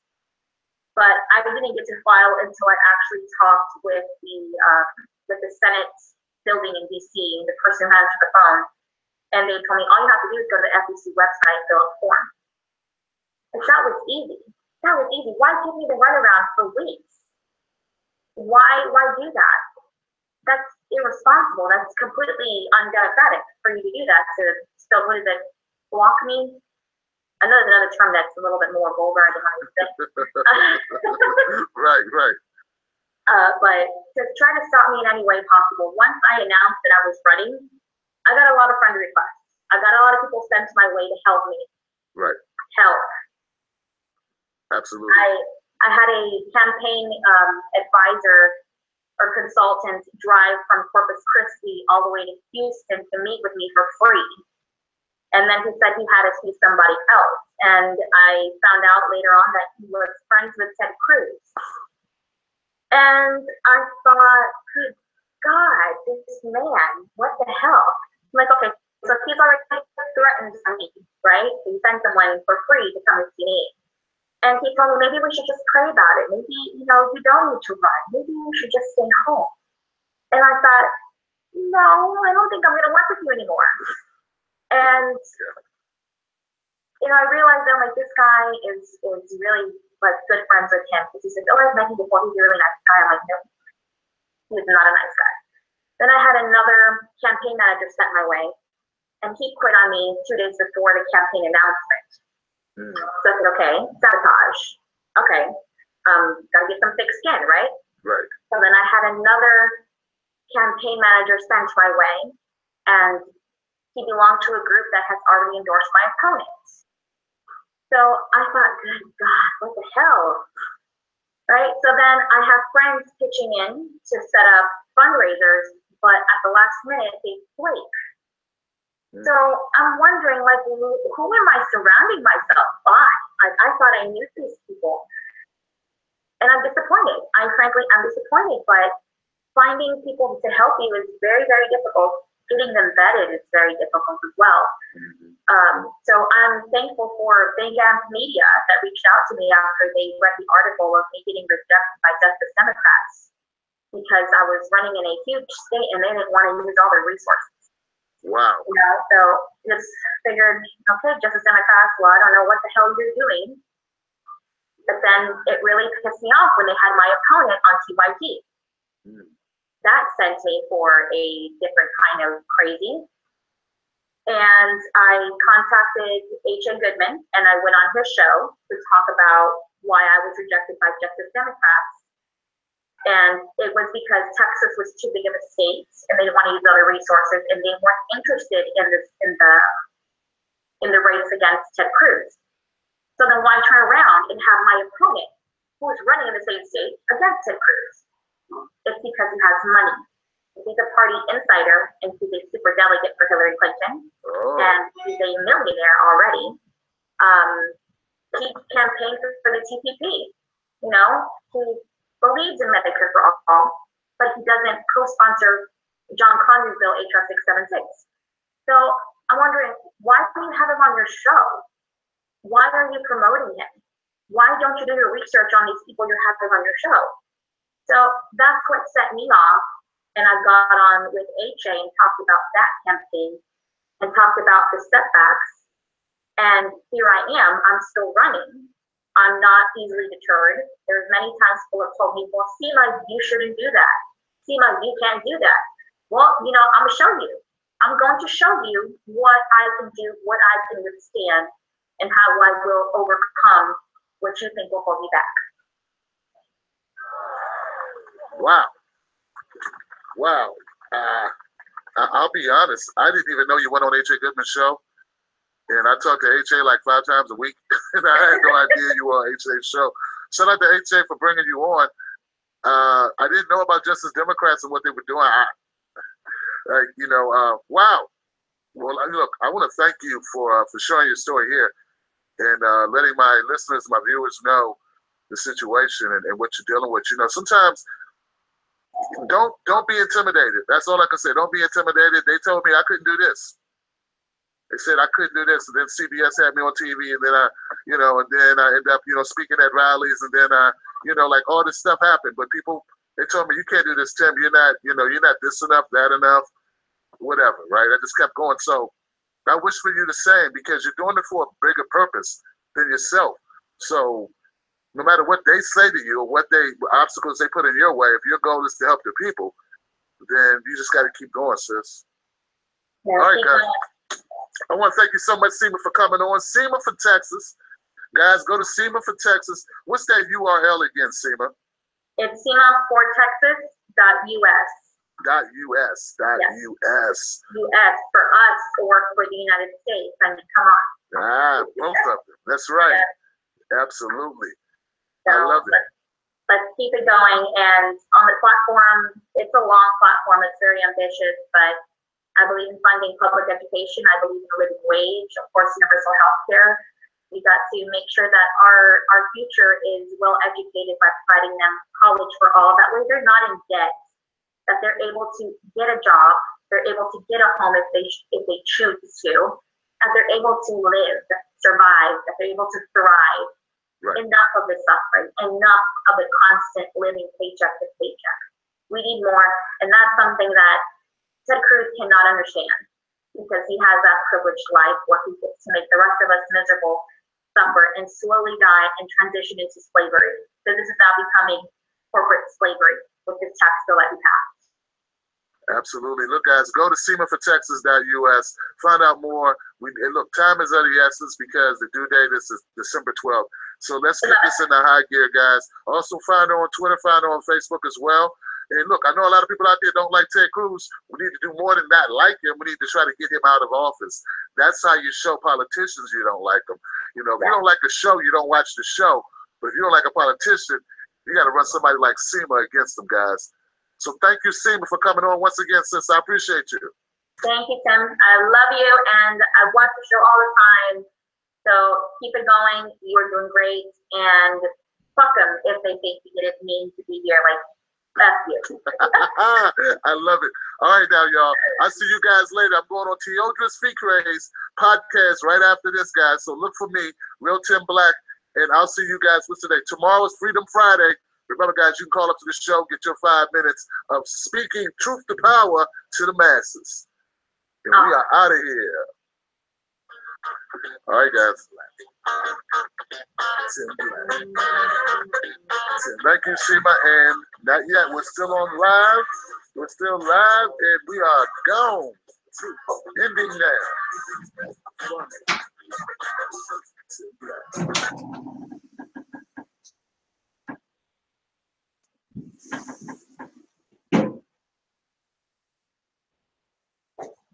Hi, everybody. Welcome to the Jimmy Dore Show. I'm here with Rob Lacone and Steph Semorano, the miserable liberal. get those bugs down there for Christmas. Hey, Al Franken apologized. Al Franken apologized, and it looks like he's out. Here's what he said today in the Senate. You ready? Here's what he said. Serving in the United States Senate has been the great honor of my life. I know in my heart that Should we watch this? nothing I have done as a senator. We don't need to watch this.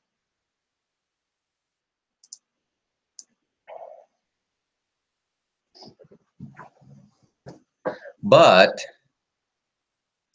we can watch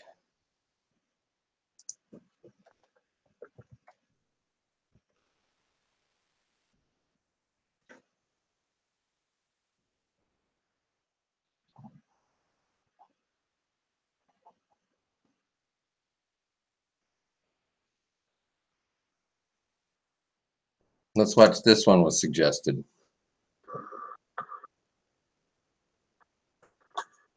Hello, everybody, and hello to my subscribers who will see this later, and Stevie from Redneck Economics, and Holly Seeliger, and everybody from Monotalk and After Hours. Hey, Christian, did this impromptu. To my regular subscribers. Okay, let's see. Somebody said that he did.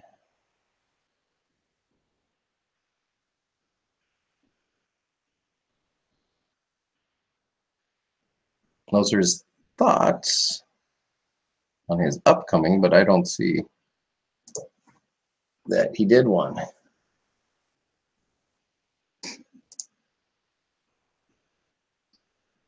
Oh, this will take too long. Let's go back and search for Sema. HE puts out a lot of different ones. To make sure that we get that change that we want to, but they're not wanting to give it up. They're not.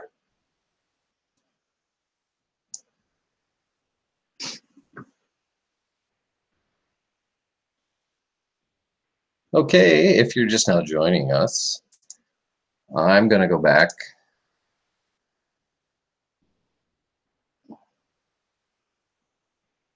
We've got a lot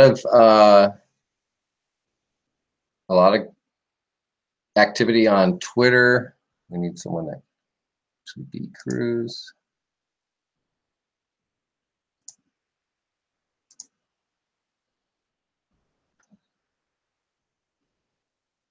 Okay. That's why we need Sema.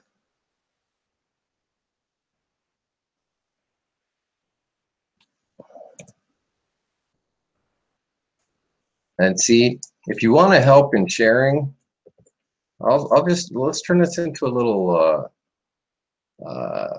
one-on-one or 101 internet sharing stuff here.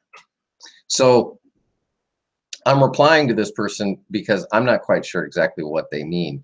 Did they mean Sema can't beat Ted Cruz, or they're like, yeah, we need someone that can actually beat Ted Cruz, like Sema.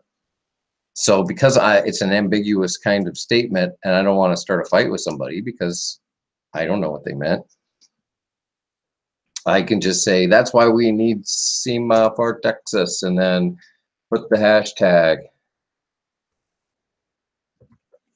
And then it's grab the link, yeah, grab the link and put it in the reply. For right now, when we're running a campaign like this where we're like trying to beat a deadline, the link can never be shared enough. Because now whoever's friends with that person, if they happen to see it as a reply to them, then they may be like, yeah, I'm gonna go support this person. So there's a little feedback on how to share.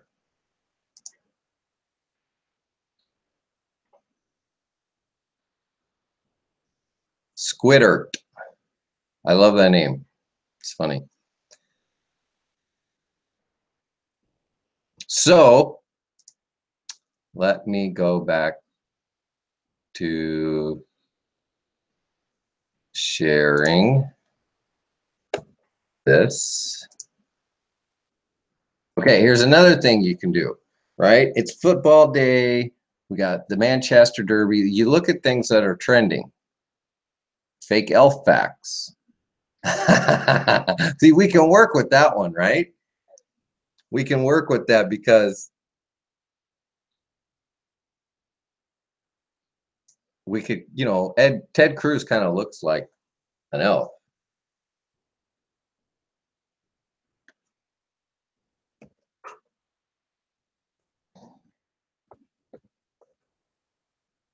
Fake elf facts.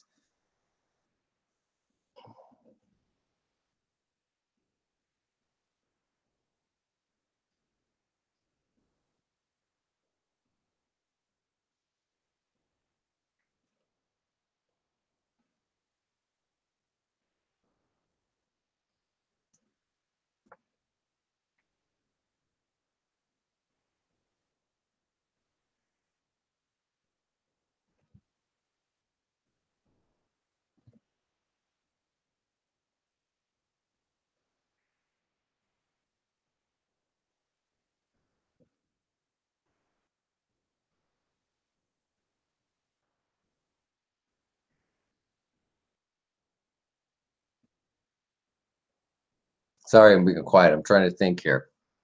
You can see what I'm doing is I'm putting out a tweet that is associated with an already trending tweet that was out. Well, it's not anymore, but it was. Fake elf facts. Ted Cruz applied to be one of Santa's elves, but he was too naughty. That's why we need somebody nice like Sema, right? We have Ted mentioned. We have one of the hashtags mentioned, and throw in our hashtag support Sema. Sema.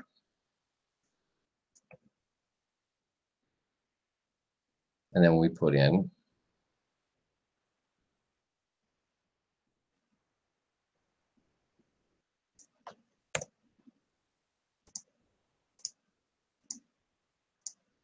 this link.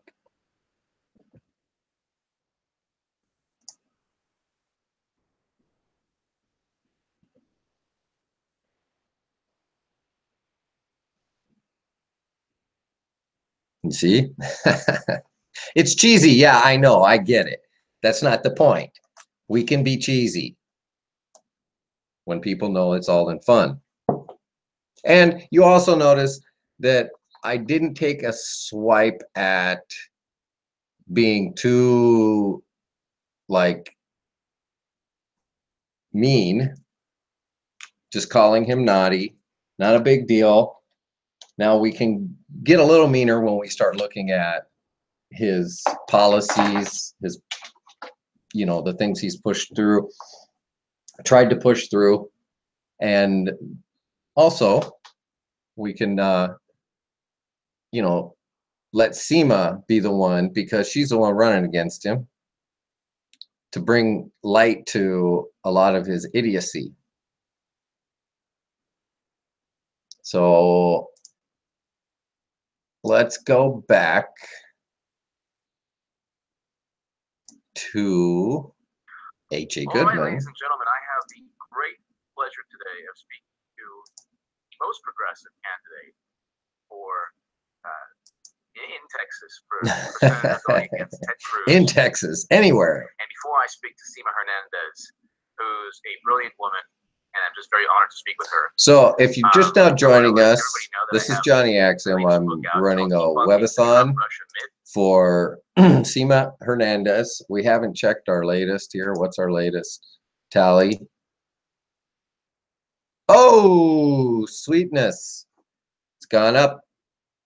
So we're trying to get this number to at least 5,000. We're almost there. A cushion goal of 7,500. we know this is football Sunday. People are, you know, getting with their families, going to church, going to hang out, watch football. So if you are tuned in and you're interested in some of the goings on of politics and what's going on in Texas, just about everybody knows Ted Cruz, but not everybody knows Sema Hernandez. Sema Hernandez is setting herself up to take out Ted Cruz, which I don't think is going to be a hard thing to do, given the fact that he put himself on the national stage as running for president and just about showed everybody how ignorant he is.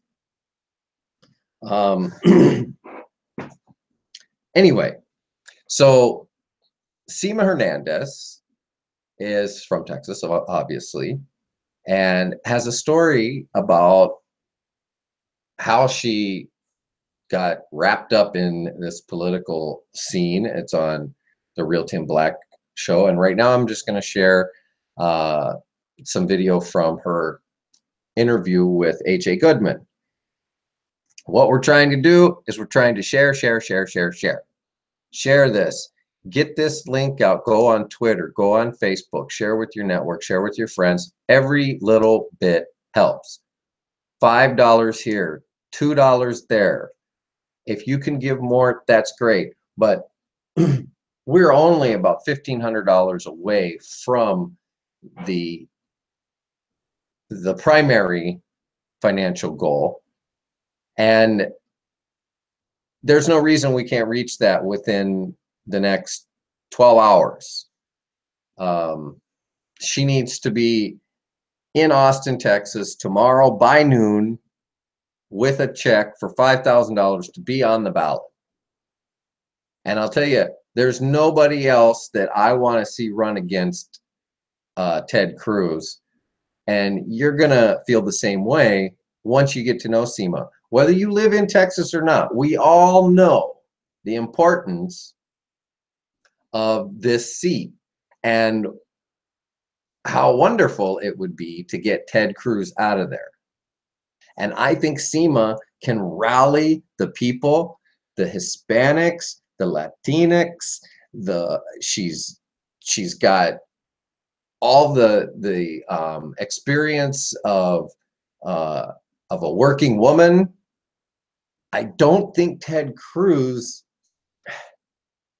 appeals to women. I think Sema can appeal to the woman vote in Texas. And I think that she can appeal to the Latino vote in Texas. And I think she can appeal to the populist vote in Texas. And I think that Austin can really help her because Austin is a very progressive city. And once they catch wind of who she is and we help the other areas in Texas that want progressive change get wind of her, they're going to jump on board. But that's this whole back and forth that we deal with as progressives. Bernie had to do it, right? He had to go on the Democratic ticket in order to get the notoriety, in order to get people to recognize who he was, to be able to hear his message. And so that's what this is about. We have to get people involved enough to just give a little bit in order to let these candidates have the opportunity to share their message. And that's what this is about. So if you haven't seen her message, I'm going to share a little bit more. And the reason I'm doing this right now is because football games are still going on. I'm not watching a football game right now. I don't know if Sema and her family are watching a football game. But football games are going on right now.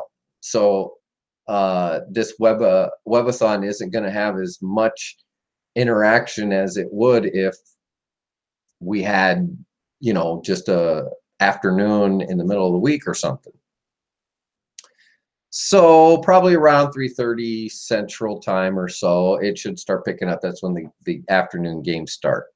And either people are full, they're wasted, or they're ready to kind of go online and see what's going on. And those are the ones that we're going to be hanging out for. So in the meantime, I'm just going to replay this this video here of SEMA on H.A. Goodman. And once some things start picking up, we'll come back and we'll have a discussion about what exactly it is that we can do to make sure in conservative, or, you know, I don't like this red and blue thing. I'm getting sick of that. It sounds like Crips and Bloods, you know, us against them, Army against Navy. We've really got to stop this partisanship and realize that it's not about parties. It's about the people that are represented within those districts and those areas and those states. So how can we as progressives bridge the gap between party politics while still getting our message through? You have to remember what Bernie Sanders and other progressives and other successful politicians have said is when you deal with the issues that affect people and you offer solutions to those issues, that's when people will respond to you regardless of what party you're for. And you're not going to win everybody over. There's people that are going to go R&D regardless of whatever it is, and you're not going to win those people over if you're running in a Democratic Party and they're always a Republican voter. But if you spend a little time with some of those people, you can get them to go down their ballot and make choices. And it really, really depends on where you are. In Minnesota, there's places where they say it's really conservative, and there's places they say it's really liberal. And when it comes down to it, a lot of the people, they don't just check R or D. They go down the ballot and they choose based on who they know, what they know about them, and whether or not they feel they can trust them. Because when it comes down to it, they just want what they want. That's anybody wants that, right? So the question to ask is, what are you going to do for me? That's what the voters want to know. What are you going to do for me? You're a candidate, you're running, you're a party, you're trying to represent me, whatever it is, you want money from me, you want donations from me. What are you going to do for me?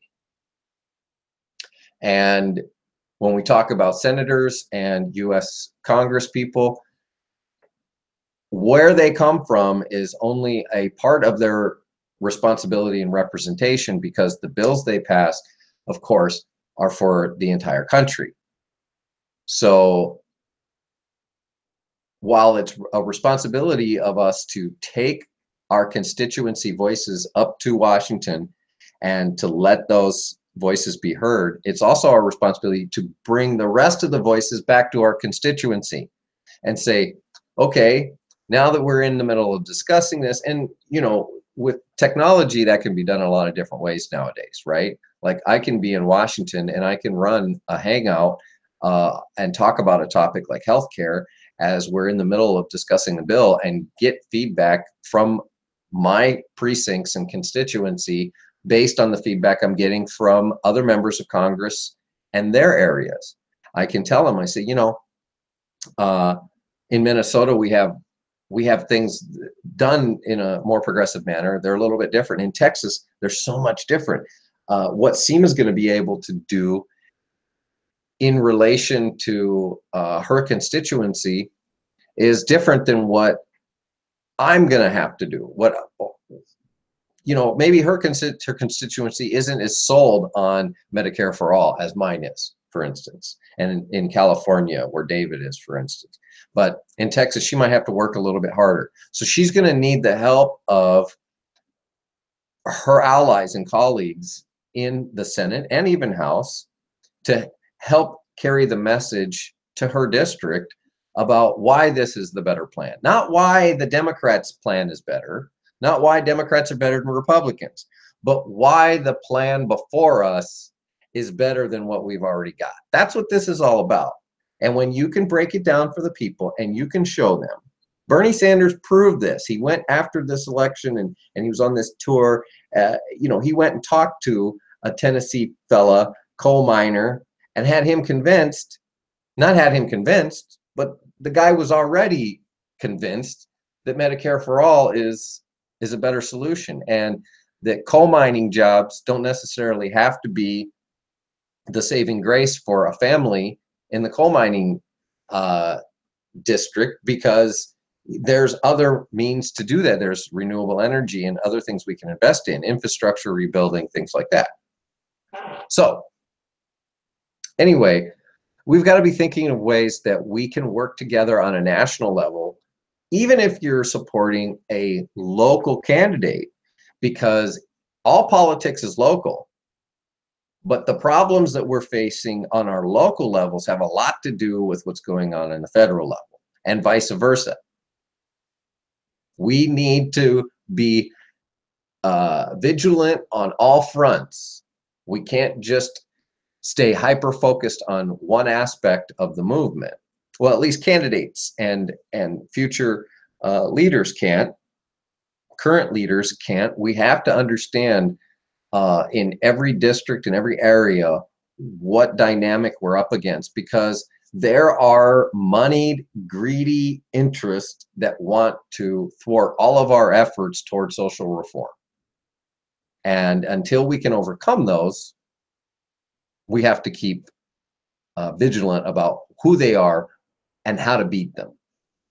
So with that, let's take a little bit of time to hear about what Sema and H.A. Goodman have to talk about. This is another good interview, and I probably won't play the whole thing, but I'll check back periodically. And then we're going to go, hopefully, as people get back online, we'll start doing some live Q&As. People can come online, you know, we can talk about topics, because I don't want to just sit here rambling. I'd rather, I work much better when I'm with other people. The link is below. It's doing quite well. And let's get to the interview. If you can just let us know if you can hear us in the chat, if you can't, or if there's any sound issues. But Sema, thank you so much for agreeing to for the interview. Oh, well, thank you for having me. I did not expect for an interview to come out of, you know, going on Twitter and sharing and back and forth with other progressives. They said go on H.A. Goodman show and go on other progressive channels. So here we are. Well, before we get into the kind of issues with Justice Democrats and why you're better than your opponent, tell us a little bit about Sema Hernandez. Why are you running to become Senator of Texas? Do you think you can defeat Ted Cruz? Tell us about yourself. Well, my name is Sema Hernandez, but the name my mother gave me is Sema Hernandez, or Ramirez. Hernandez is my maiden name. So I grew up in a migrant family. My parents immigrated from Mexico. I'm the first generation born in the United States, born in Houston, Texas. And I grew up with my family mostly working in the crops, picking oranges and tomatoes, watermelons, living a very hard, difficult life that they sacrificed a lot for us, for their future generations. So I go into this knowing full well that I'm an outsider. I'm a mother of four, been married to my husband for almost 14 years. I'm a baseball coach. I'm a community organizer. I have a few projects in the works here locally, and I'm an activist for immigrant rights, human rights, here in the city of Pasadena, Texas, speaking up a lot at different protests. And I've noticed that in the last 32 years that I've been alive, nothing has ever changed. Everything has been progressing as incremental change. And we don't have time for that anymore. So in order to guarantee our children and their children's children a better future, we need to go in with actual real people running in Congress and represent the actual people that are the working class, which is now the working poor. So I go into this race knowing who my opponents are, knowing that the Democratic establishment is not on my side. They have shut me out of everything. And I still run, and I didn't get into this race with the intention of losing or dropping out. Were you influenced or motivated by Bernie Sanders or Jill Stein, or was there any kind of like what motivated you to start to run for Senate? Well, if you remember, like many of us remember, Bernie Sanders said that we need a government that works for all of us. And in order for the political revolution to take off, we need regular people, moms, dads, lawyers, doctors, teachers, activists to run. And I took that to heart because no one's going to stand up for people like me other than people like me. And so going into this, I thought, well, maybe I can do this. And when I was called by a representative from Our Revolution last year, they said, we need people like you to run. And I thought, I don't think I could ever run because I'm an outsider. I'm not a millionaire. I don't have a lot of money and I don't have political experience. So they said to me, I don't have to have political experience. It's just that I have to do what's right for the people that I'm running to represent. So I thought, well, let's go ahead and run. But it took me a few months to realize what position I wanted to run for. And it was only after the Bernie Sanders debate between him and Ted Cruz about Medicare for All that I found myself yelling at the TV and telling Ted Cruz all kinds of words that I'm not going to repeat. And I said, somebody's got to take this fool down. And the only person that I can think of that would do it is Bernie Sanders. But he's not in Texas. He's not running in Texas. So I thought, I have medical experience. I know what the hell I'm talking about. I know what's going on. I don't tell people congratulations on your MS or congratulations on your illness or on your cancer. I know what it's like to suffer and to tell loved ones that their family member is no longer alive and have to put that person in the morgue. How have Republicans, well, I'll get to the Democrats in a second, but how have Republicans failed the people of Texas in your mind, or how has Ted Cruz failed the people of Texas? Well, I think that it's his ties to big oil, his corporate donors, and his religious ideology that he keeps pushing forward on the rest of the people of Texas by taking away our reproductive rights, taking away our health care, and not caring or giving a damn about climate change. Now, Harvey just happened about 2 months ago. The entire city of Houston was virtually underwater. I was underwater. Water came in through our roof. Water came in through our doors. And we went out into the street to take people out of their homes where the water came up to my chin. I was 5 feet of water. And after the water recedes, what happens? All we see is these politicians coming in saying that they're going to help us. They do a publicity stunt. They're going to help us. But they don't tell us how to get access to the money so we can start rebuilding our homes, so we can get back to normal or better. So they have failed us in so many ways. It's oppressive. It's racially dividing us in so many ways, where it's black versus white and white versus brown. The Trump presidency has emboldened a lot of Republicans to push a lot of oppressive legislation in the state of Texas alone. And when asked about SB4, Senate Bill 4, it's a bill that if you're an immigrant or you look a certain way, if you're brown, that the police have the right to ask you for your documentation. And if you don't have it, they can deport you.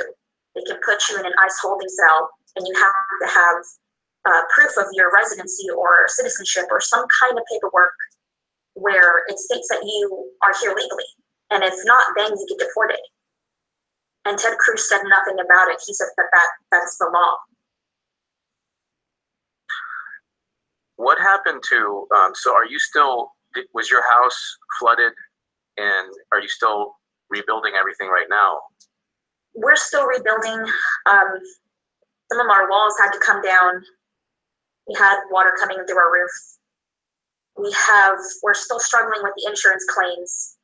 FEMA did come in and help us, but it's not enough to repair the underlying mold that's underneath our floors. And we're taking that one step at a time.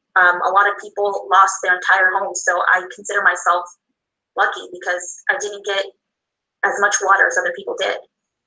A lot of people lost everything. I lost my car, but the car can be replaced. But that surely doesn't make it difficult for someone like myself who doesn't have the means to go out and campaign, much harder to do so.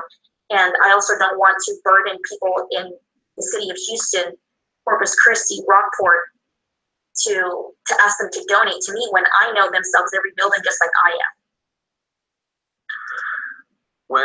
When that kind of thing happens, what is this? So you mentioned the state of Texas isn't really helping. It's more of a photo op. What exactly? So you almost lost your house. You did lose your car. How has either Ted Cruz, or I should say, how has the state of Texas helped somebody who experienced, losing their home from the hurricane? Well, if you're undocumented, they don't help you. If you do not have proper documentation that you're here legally, they will not help you. They're only helping people that have citizenship status or resident status, and it's very limited to what they do. So they're leaving a lot of Black and brown communities unattended. They're leaving them to fend for themselves. Now, I know that the city of Houston, their mayor, is trying to get as much money out of Governor Greg Abbott so it can help reimburse all the expenses. But then there's the issue of, where is that money going to go to once the city gets it? Is it going to be allocated in the proper way? Is there going to be forms for these organizations to go in and help these Black and brown communities to rebuild? There's still a lot of people that are homeless, and I feel like it's a very slow process. Tell me about how the Democratic Party, so we know that the Republican Party definitely has not addressed the needs of many citizens. How has the Democratic Party responded, and have they dropped the ball? In the state of Texas, in general? Okay, so in the Texas legislature, it's mostly ruled by Republicans. It's traditionally always been that way. So it's harder for Democrats to get any any progress done with these legislative bills. So it takes a lot for us activists to go and call these people, sit in their offices and protest outside. But we do it anyway. We do it because we want to put the pressure on not just Republicans, but Democrats, to remind them that when it comes to re-election, they're going to get voted out. Tell me about why Sema Hernandez is better than her challenger. Oh, goodness. There's so many differences between him and myself. One, I didn't grow up rich. I grew up very poor. First off, let's talk. So who is your challenger? Oh, his name is Robert Francis O'Rourke. And he is a congressman, a sitting congressman from El Paso, Texas in District 16. He is from what the research that I've done and many of the activists have done, he is a businessman, an investor, someone who served on city council and used his position of power to further gentrify the city and burden the Black and brown communities, especially brown communities in El Paso, Texas. And using his position to influence the votes on behalf of his father-in-law, who owned Paso del Norte Group, which is a commercial development group in El Paso. And he says that his family wouldn't benefit, but we know very well that they always do. We've done the research, we follow the money to see where it goes. And right now, the city of El Paso is very upset with what's going on, because they're still marginalizing the Latino community and bringing in new development and setting aside these mom and pop shops that have been there for years. Now, moving forward to how he's voted, traditionally he's always voted for increasing military spending. every single time. Okay. Also, he was also a Hillary Clinton superdelegate. And I know people say, well, in his defense, he was neutral. Like, you can be neutral, but you have to look at the facts of the candidate that you're backing. And He was neutral as a superdelegate. He was neutral as a superdelegate. Okay. So he didn't. So he didn't. He didn't go with Bernie. He just didn't take any side at all. He didn't go with Bernie at all. Okay. At all, but he waited till the very last minute to endorse and to vote for Hillary Clinton. Now, when you look back and you look at the interviews he's done with the Texas Tribune, he said, he held out his vote and he voted for her because he thought that she was better at the position that she was running for than Bernie Sanders. Well, thinking back, I'm thinking, why would you vote for somebody who puts so many classified emails on a public server? That's compromising national security. Why would you do that? That's a bad judgment call on the person you're endorsing. Yeah. That's terrible. To me, that's terrible. For me, my candidate's always been Bernie Sanders. And because he is someone that I can look up to as far as his policies and where he stood for so many years. And he was the only candidate that took the time to go all the way to Florida, to Immokalee, Florida, which is where my grandparents and my mother picked oranges and tomatoes and picked watermelons in Immokalee, Florida. And it was about 30 minutes away from where I grew up and I graduated high school. So that man, Bernie Sanders, took the time to go out there and speak to the migrant workers that are getting paid starvation wages. Nobody else has taken the time to do that besides him.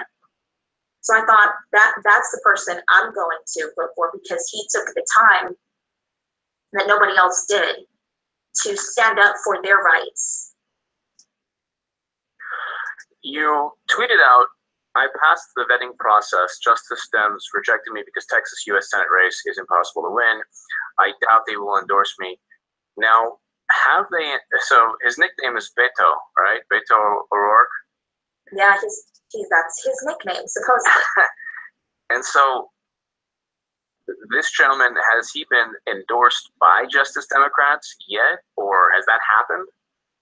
It hasn't happened yet, but if you do recall the interview with Ro was on TYT prior to getting the endorsement for Justice Democrats. Yeah. So yeah. when I saw that, Ro Khanna got money from Peter Thiel, who is a billionaire Trump advisor, and wow. he had the Obama money machine behind him.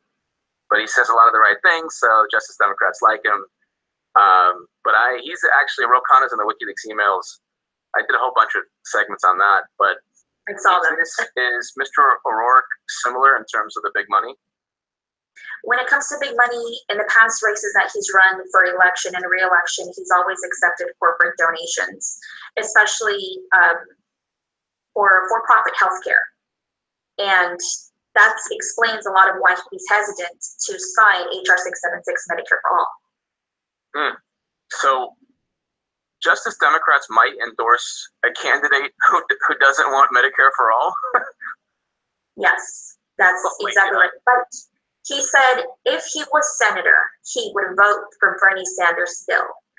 But then I'm thinking, you're a sitting congressman right now. Why aren't you voting for Medicare for all in the House bill HR 676 introduced by John Conyers? Why don't you put your money where your mouth is? Why don't you actually give a shit about what's going on with us? While we're out here busting our asses, paying for high deductibles and high premiums, you have no worry at all for yourself because your family's taken care of. So now why can't we have health care? Why can't we have Medicare for all? So Beto O'Rourke has the chance to vote for single payer Medicare for all, and he won't do it. Did he explain why he won't do it? He said because he wants for-profit health care to be reimbursed Medicare for all money, Medicare money. He wants for-profit to get reimbursed for their coverage from Medicare money. Oh my goodness. So we're more profits to for-profit healthcare, and that to me is unacceptable. And the interesting thing about his Wikipedia page says Robert Francis Beto O'Rourke is an American Democratic Party politician. So generally, one would think that the Justice Democrats want to distance themselves from a hardcore Democratic Party politician, businessman. You said he's an investor, is that correct? He is, his father-in-law has a development business in which he invests in these communities and puts in chain stores like Walmart. So it's safe to say, whereas you've experienced, almost losing your house, losing your car from Hurricane Harvey, Mr. O'Rourke has not experienced any of the detrimental impacts from the hurricane. Is that safe to say? That is pretty safe to say. Okay. And in terms of the progressive voting base in Texas, or issues important to Latinos and Black voters, would you say,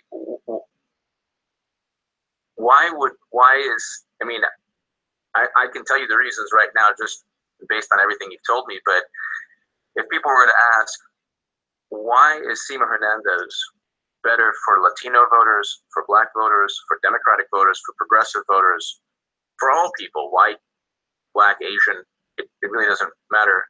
Why are you better than Mr. O'Rourke? Well, coming from a family that immigrated to this country and worked really, really hard to just make ends meet, I understand. I've seen the struggle. I've lived it myself. I've been discriminated against because I'm a Latino woman. I'm very outspoken. I have stood in protest with Black Lives Matter, and we share a lot of the similar discrimination, except that they shared it in a way where, or they've experienced it in a way where they have been enslaved for years. And now we're trying to fight back against the white supremacy that has flourished in the Trump presidency. And seeing the way that Black and Brown communities have struggled together, we have united and no longer see color amongst ourselves or white people that are on our side. We've noticed that with the Trump presidency, everything that he's doing, it's cutting us down to a bare minimum. It's literally cutting us off at our knees. And so, how would you be stronger or better than Beto O'Rourke in terms of protecting the interests of progressive voters? All right, so I myself have experienced discrimination and unworthiness, I guess you could say. I don't get. I'm trying to think of the best way to word it without fucking up the answer. There isn't any right answer. But in the experiences that I've had, I want to make sure that nobody else experiences the poverty that I have, that has experienced the debt that I've had. And Beto O'Rourke has never experienced poverty like we have, us in the working class. He has never experienced homelessness, which we have, especially I have and my husband has. He has never experienced trying to decide whether you're going to pay your rent or pay for your medicine or pay for your vehicle and gas to get you to work or quit your job or get another job. He has never experienced that. And for me, running for this office, I'm running to make sure that we do have a living wage, that we do have equal pay for equal work, that we do equal to a man. Because right now we're not getting paid the same as a man as a woman. Now think of as a woman of color. We're not getting paid the same. Our education, it's very valuable to me education-wise because we don't have the same opportunities as these millionaires do where they can get into any college that they want to. We cannot. We have to actually get a student loan, apply for these schools. We don't get to pay our way through these schools so we can finish and get an education. We are getting deported in Latino communities, and we're getting targeted because of what we look like and the preconceived notion that we're criminals when we're not. Now, in the state of Texas, we're growing as a majority in the Latino community. The Mexican community, the immigrants are taking over the state of Texas. And that's something that a lot of politicians are paying attention in Texas in 2018 to see how it's going to turn out, because Texas is reflective of the entire United States. Now, when I'm running for these things like ending the oil, I forgot what it's called. I'm running to make sure that we do have renewable energy, and I'll tell you why. I live 3 miles away from the nearest oil refinery. Now, imagine your loved one working there, and you're coming home from picking your kids up from school, or you're coming home from baseball practice or a baseball game, and your child sees a big plume of smoke and you think it's a rain cloud. And then your child tells you, Daddy works over there. And you are racing to that chemical refinery. And you have no idea how to explain to your child, if your loved one dies, why did they die? What happened? Wow. And the only thing that crosses my mind is, it's because of these oil refineries, this big oil exploitation of our resources that we have, that is leading to a lot of deaths, a lot of cancer rates, pollution of our air, pollution of our water. There's been explosions at different platforms. There's been leaks in different areas. Just last week, there was about 100 or so gallons of oil spilled alongside the freeway where I live. Wow. And this is just a chemical spill. Now, we live near these things. These other politicians, they can buy land elsewhere. They can move. We cannot move. We're stuck. We deal with the consequences of what's going on because of these big oil giants are taking advantage of the Black and brown communities and building and refining this oil, polluting us, and the EPA and OSHA aren't doing anything about it. You mentioned that you passed the vetting process for Justice Democrats. What was that vetting process like? What is the vetting process? Okay, so it's just like you and me, we're talking. And they're getting to know me and getting to know my character and getting to know my stances on different positions of different legislation that is coming out of Justice Democrats. And I passed the vetting process, but the problem was. So did you speak to somebody at Justice Democrats? Yes. Was it a phone conversation? It was a interview like this, I guess virtual interview. Like, okay, so like Google Hangout or something, okay. Yes. And then I graduated from that to a phone call. And from the phone call, I made it all the way to the top. So apparently it was a three-step vetting process. It was a phone call, video conference, and then another phone call. And once it got to that third phone call, they said to me, well, we love you, you're great, you're doing awesome things, you're gonna run for Texas District 29. And I told him, no, I'm not. He says, yes, you are. I said, no, there's been some miscommunication. But the initial phone call that I got was because I was running against Ted Cruz. And they said, no, they told me you're running for 29. I said, no, I've already submitted someone else's information for that particular district. And they said, well, you know, you're running against Ted Cruz in a red state. I said, yeah, I am aware of what I'm running for. You don't have to tell me, I'm telling you. So it went from, well, you know, Texas is big, you're not going to win because it's a red state. And I said, I really don't care. He says, maybe you should think of a smaller office. I said, no. He said, well, have you thought about running as a Republican? I said, no. Why would I run as a Republican? Why would they want you to run as a Republican? Because it's an easier position to win if I run as a Republican. They want you to run for Senate as a Republican in Texas? Yes. Okay. But I'm progressive. I'm not regressive, so. And why do you think eventually so they don't think you can win, but they think your challenger can win? Well, when it comes right down to it, it comes down to money, because they said Texas is so big, it's red, it's going to take a lot of our resources to go through the entire state. So now Beto's showing up outraising Ted Cruz. So it's all about money. And now he's got the attention of Justice Democrats. So at the end of the day, we are forced to listen to the baloney propaganda from Justice Democrats talking about how they're the big new voice. They've championed Bernie's movement and revolution. And they had a choice between Sema Hernandez, who literally has grown up and seen everything there is to see in terms of a progressive viewpoint, immigrants working hard, setting a life for herself and her family, experiencing the tragedy of the hurricane, almost losing your house, losing your car, having to deal with the insurance companies, not being linked. So you're not linked to big business interest, right? Not at all. Yeah, you're not linked to. I would be rolling in it if I was, but I'm not. So and if I was rolling in it, I would make sure other people can roll in it too. So you are basically a person who is the epitome of what Bernie Sanders was talking about. And you passed the Justice Democrats vetting process. Yeah. But because you're running against Ted Cruz, they don't want to spend the money on you, so they would rather go with a guy who doesn't have any of your experiences, is far removed from everything you've experienced and talk about.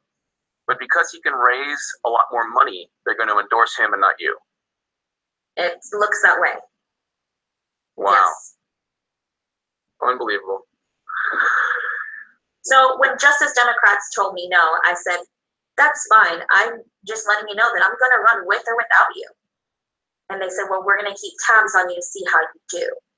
We'll be in touch. We haven't been in touch since. Why do you think you have? Why haven't they reached out to you since?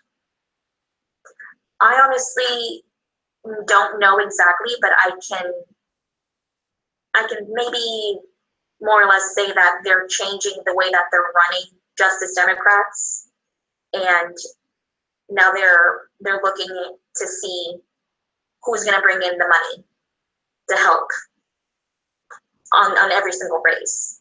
And let's just say my opponent has a lot of money.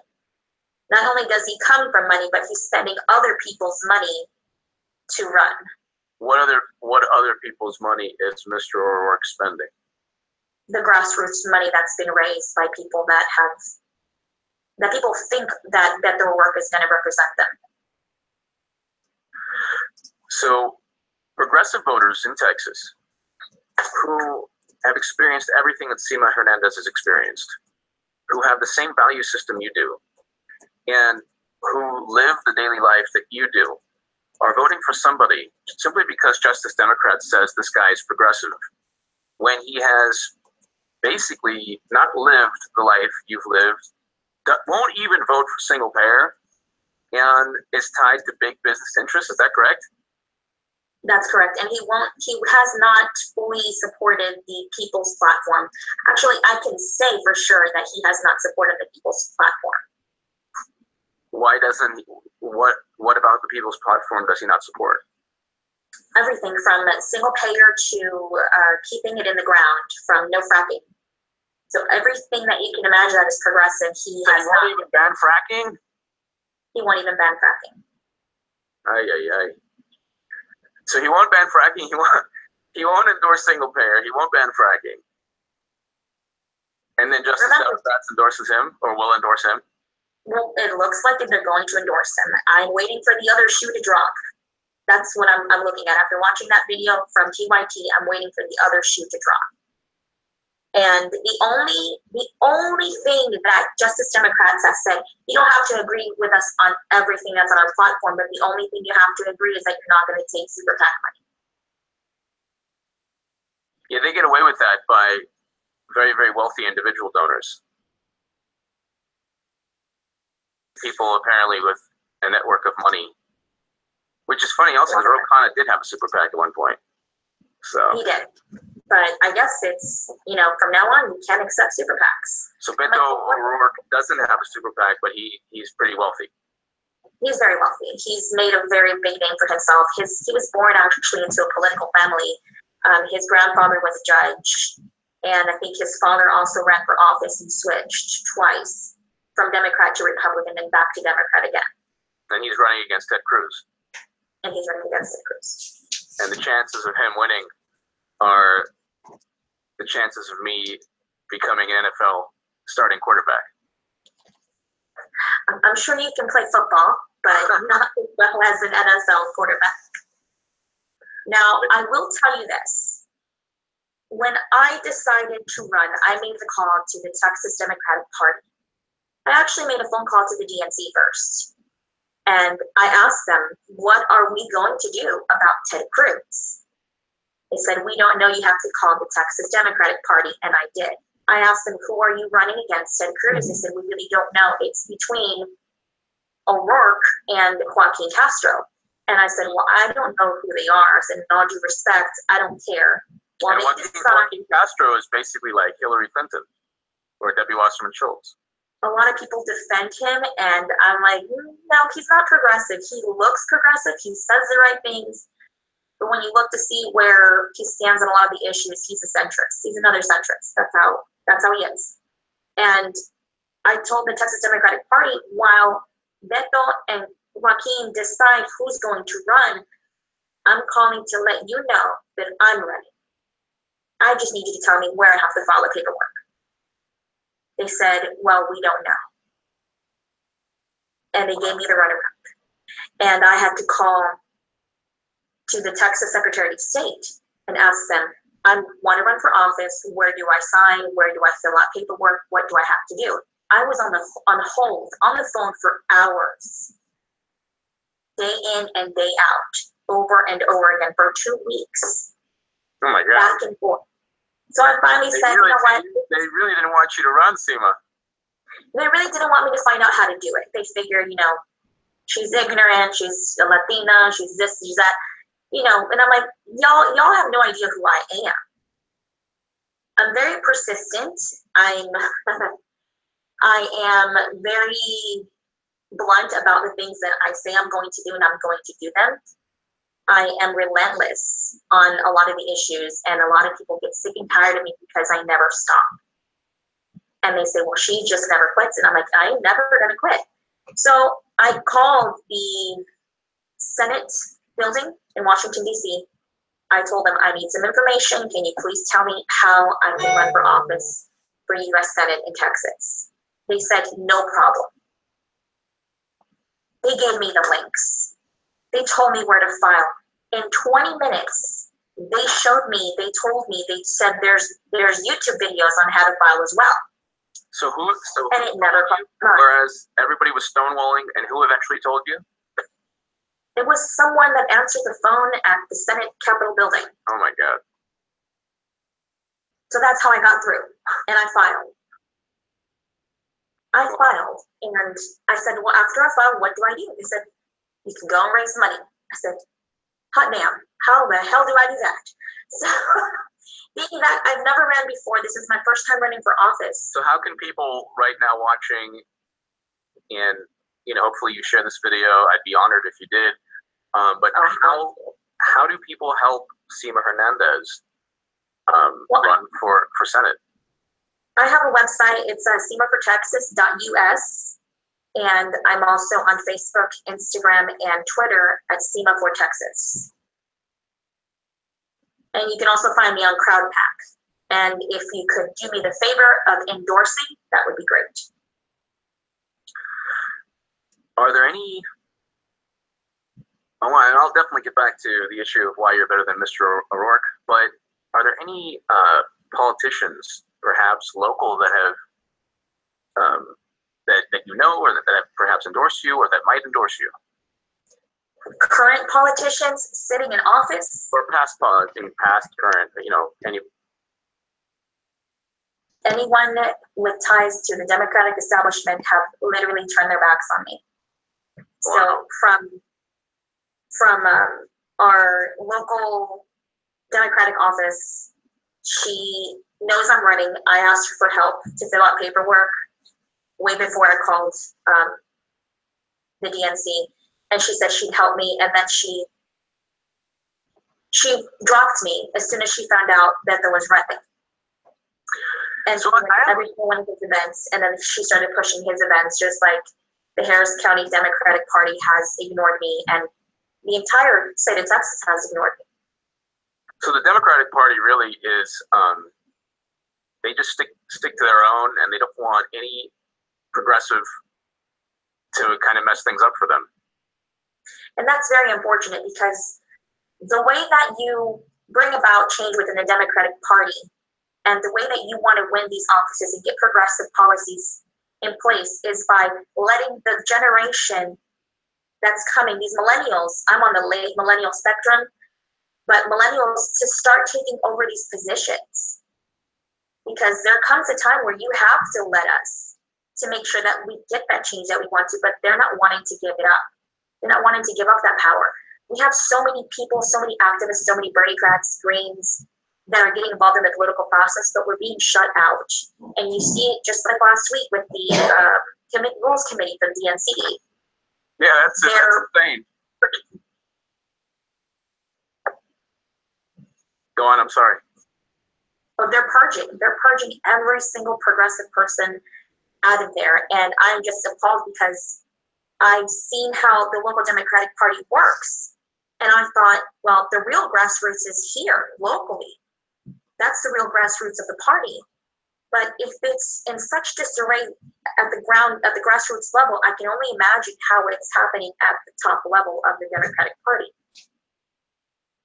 So Rolling Stone wrote an article, Beto O'Rourke, Ted Cruz's punk rock problem, how a progressive congressman and former bassist from El Paso is threatening to unseat the Senate's most hated Republican.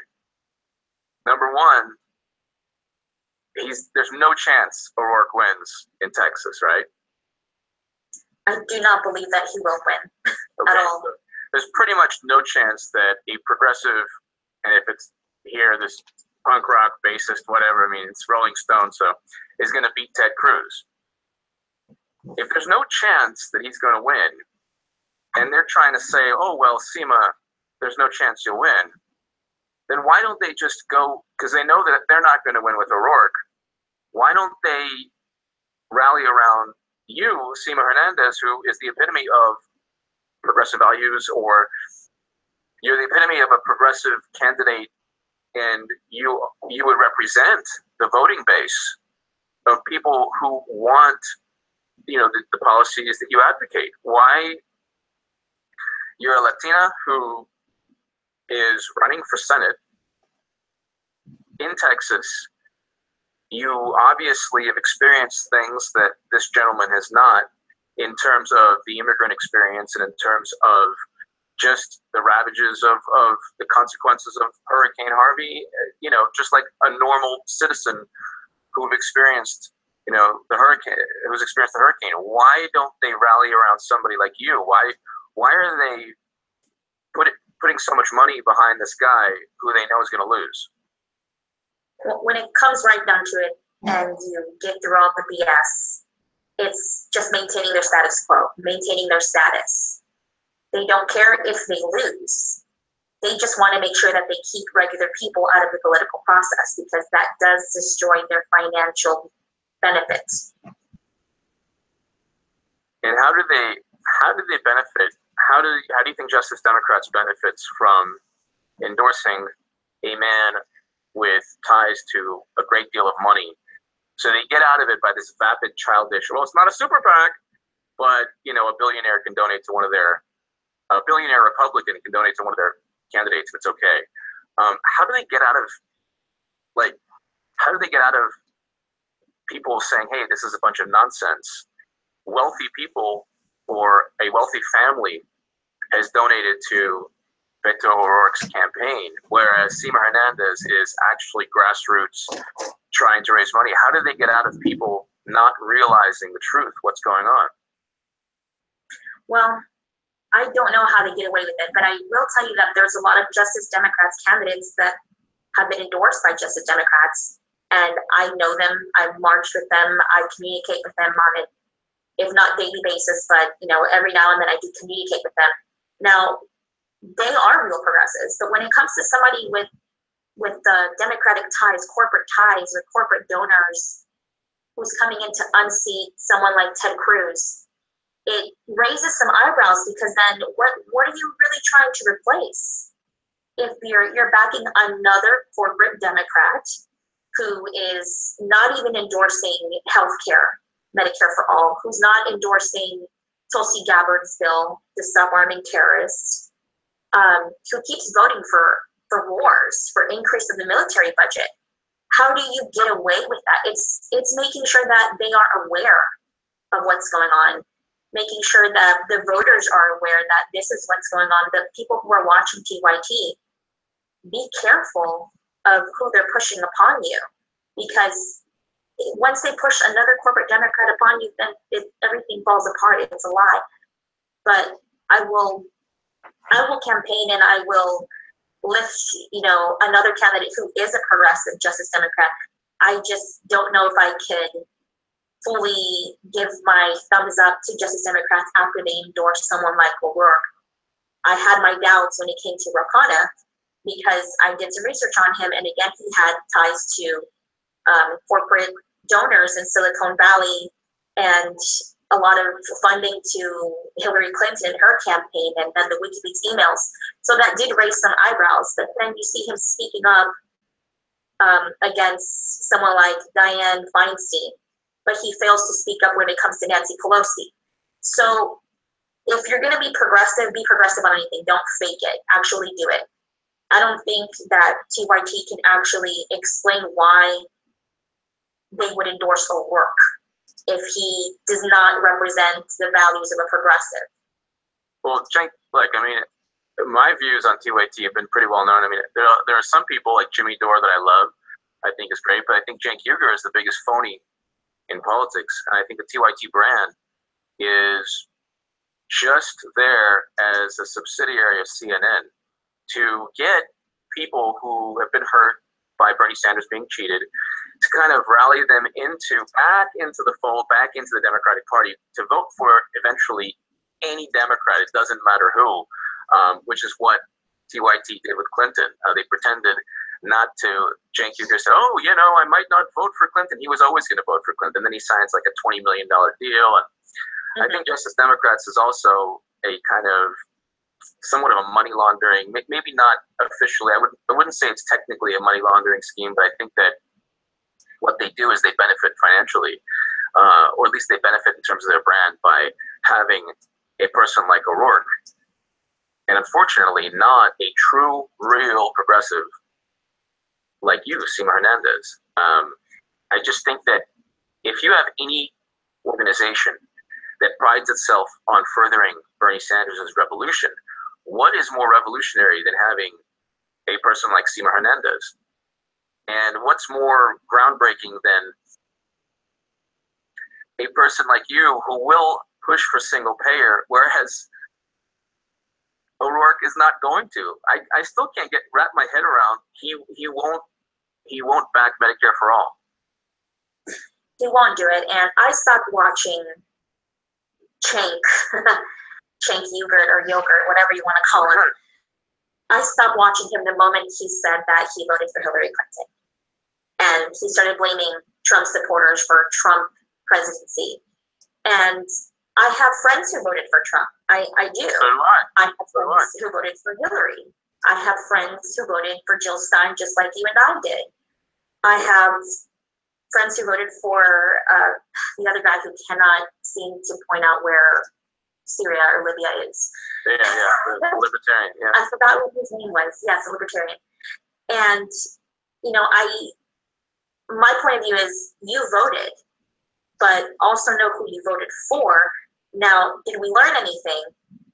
Sure, but Cenk had the opportunity to open up the platform that he has and introduce the other two candidates for president, and he didn't do so. Irresponsibly, he didn't do so because he's pushing the two-party system, and that's not how it's supposed to be. That's not a democracy. Exactly. Now, I would like I would like for the debates to be open.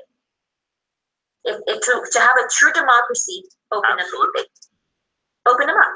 There is nothing wrong with being challenged on your platform. There's nothing wrong with that. That's what a democracy is. You offer someone a choice on how to vote. Now, in Texas, I'm running as a Democrat because those are the only two parties I could run in. I can run in as a Green, which it's still not off the table. It's definitely on the table. But I'm going to keep pushing through the primary. And if I lose, which I doubt that I will, and I'm pretty sure that my opponent will not win in the general election if he makes it through, it's going to be egg on their face again. Because here we go again. You had a choice, but you went with somebody who's raised more money instead of looking at their value system, their morals.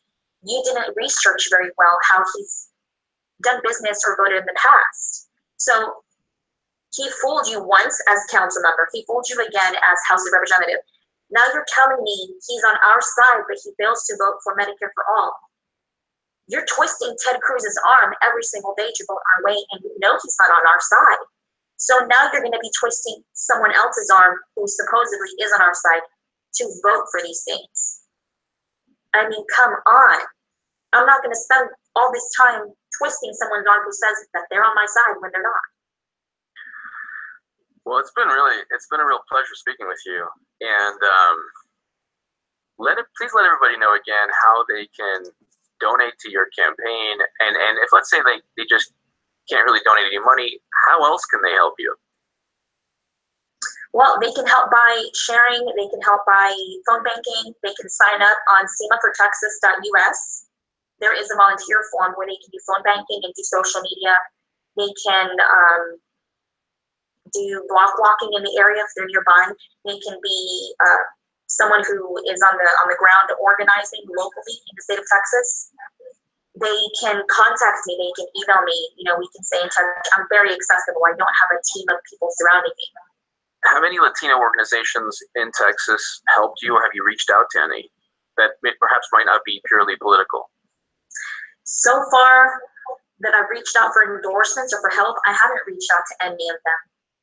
I know that some of them are nonpartisan. They don't usually endorse, but after speaking with a lot of the people that are here locally that are grassroots activists, I know that I do have their support when it comes down to it, that they will not only vote for me, but they will volunteer and they will do the block walking and door knocking. I guess the last question is, why do you embody the spirit or principles of Bernie Sanders and his revolution better than O'Rourke? Well, like I said, for so many years, I have seen the devastation from the time where I can speak to the time now. I've seen nothing has changed. And I want to keep running for the principles and the issues that we need to bring forth. Like universal health care, college for all, that we end eminent domain, even though that it's very hard to do. We need to do that. That way, these corporations don't use the government as ways to take over our lands and start drilling in our property. And what's O'Rourke's stance on eminent domain? Oh, he used eminent domain while he was city council member to push for redevelopment of a majority Latino community, to take the mom and pop shops out for redevelopment for a more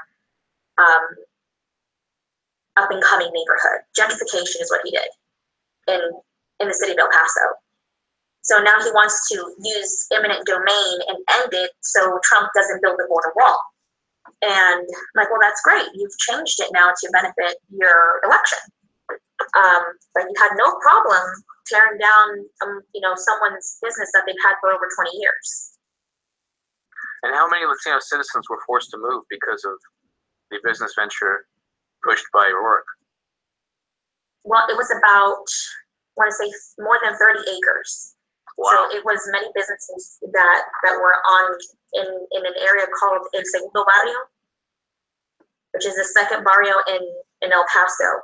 And they're still fighting about it now and protesting because they said that they are not for sale and they do not want to sell their property. So, and O'Rourke's father-in-law is still involved in that. He's still involved in that.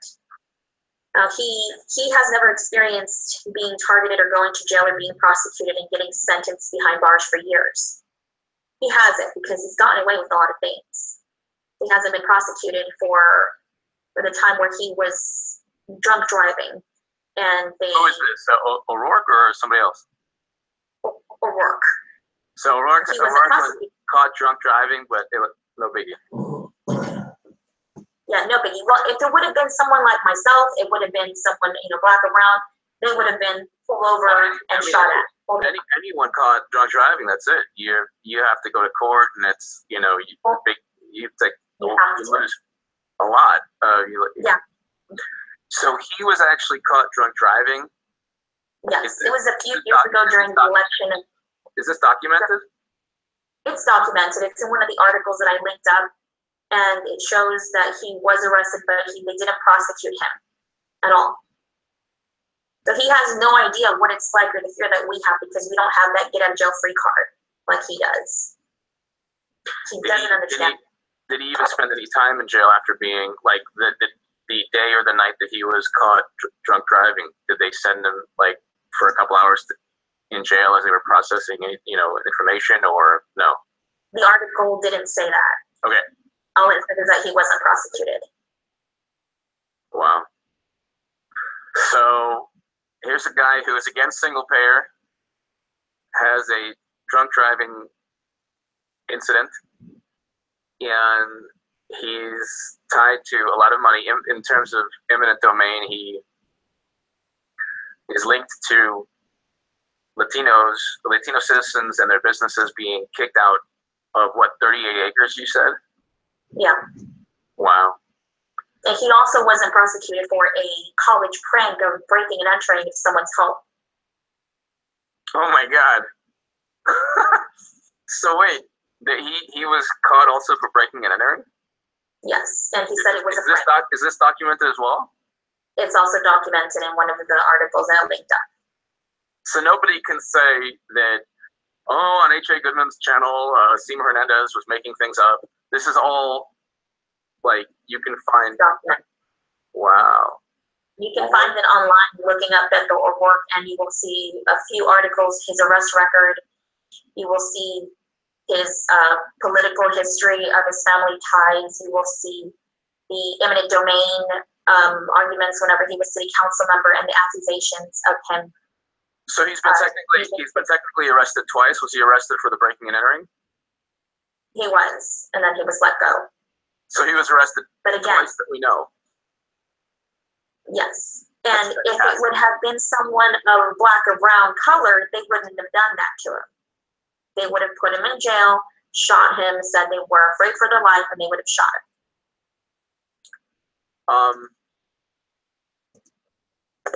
So do we know if he's been arrested more than twice, or is 2 times what we know? 2 times is all that we know. Wow. So running for this position is, how can somebody say that they're going to represent us when they have no idea what we go through on a daily basis? That's true. I'm still getting over the fact that he was arrested twice. and Justice Democrats. So it's interesting. You pass the vetting process for Justice Democrats, and they're like, no, we're going to go with O'Rourke. How do you pass the vetting process if you've been arrested twice? Their vetting process must not be that very, tight, or it must be flawed. I guess they allow certain candidates to run if you've been arrested twice. Well, in this particular case, when it comes to Beto, I guess that's what it comes down to. But not everyone has an arrest record like him, and not everyone that's a Justice Democrat has. Of course, no, and I guess for the record, there are a lot of Justice Democrat candidates that are, great progressive candidates, and I'm sure they're wonderful. Yeah. They are very wonderful, which surprises me as to why TYT would allow someone like Beto, give him a platform to speak about what he's supposedly representing, but has no idea what we go through, instead of having someone such as myself or other progressives who are thinking about running for this position, have them on there on TYT? Why give him a platform and not give someone like myself a platform who had passed the vetting process? Or is this the audition prior to the endorsement? So if I tweet out after this interview, "Hey, Justice Democrats, why might you endorse somebody who's been arrested twice, as opposed to somebody who's been arrested twice against single payer, as opposed to Sema Hernandez, who's the epitome of Bernie's revolution"? Would that be an accurate tweet?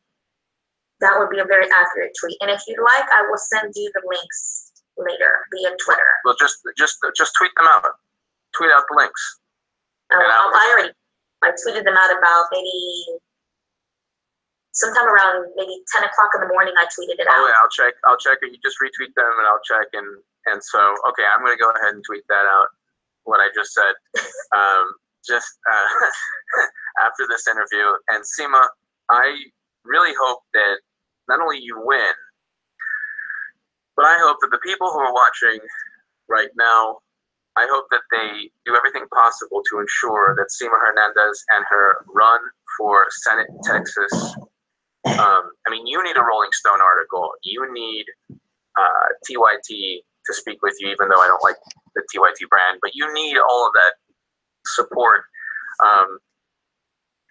And I just think you're absolutely wonderful, everything that you've talked about, and I wish you the best. And thank you so much for the discussion today. Well, before we leave, I want to say one more thing. An article was written about me from Jordan Sheridan's Truth Against the Machine. He wrote an article, or the reporter wrote an article, and they published it. So it came to a huge surprise when I saw biblical work on TYT. I'm like, does he not speak to Jordan Sheridan? And doesn't Jordan Sheridan speak to Shank or anyone from TYT to let them know there's already a progressive running? We did an article on her. Why haven't you read it? Why haven't you seen that Bethel hasn't endorsed Medicare for All? You know, and it kept crossing my mind, like, what the hell is going on over there? But well, there's a lot going on. If you watch my channel, Hard Bastard is another channel. It's an interesting name, but he has a lot of, he's a really brilliant guy, and he has a lot of segments exposing the Young Turks. And I've done a lot in terms of trying to expose Justice Democrats for what they are. But and I look, there are some good candidates that they endorse, but I think ultimately they're about, you know, money, trying to piggyback and take over Bernie's revolution to where they would even think of endorsing somebody who's been arrested twice, who was against fracking, banning fracking, and against single payer. So I'll add that in the tweet as well. Beto O'Rourke is against banning fracking. If he hasn't endorsed it on the People's platform, he's against it. And he hasn't endorsed anything on the People's platform. Unbelievable. Sema, thank you so much for this great discussion. Well, thank you for having me, and I'm hoping I didn't piss a lot of people off. Well, it's good. You know what? It's good if you did. And if you did, too bad for them, because you haven't said anything. You've only been 100% truthful. You haven't said anything wrong. And I think that honesty is what's needed in today's world, where I guess some people think a progressive is a person who is against single payer. I mean, at least with me, you know, I've been kind of moving independent, not kind of distancing myself from from labels, just because I see what happens to real progressives like you from other people who are kind of establishment. And then I see the establishment moving in on what Bernie Sanders and his movement used to be. So now everything is just kind of changed. It's all, I guess, going back to the way it was before Bernie Sanders ran, which is sad. Yeah, it's disheartening. And in order for a real political revolution to take place and take over, everyone needs to be involved. Everyone needs to be up in arms. We're at war in so many places, not just in foreign countries, but we're at war within our own communities. we're fighting for equality, we're fighting for justice, we're fighting to make sure that the corruption within our city ends. And that's my next challenge locally here.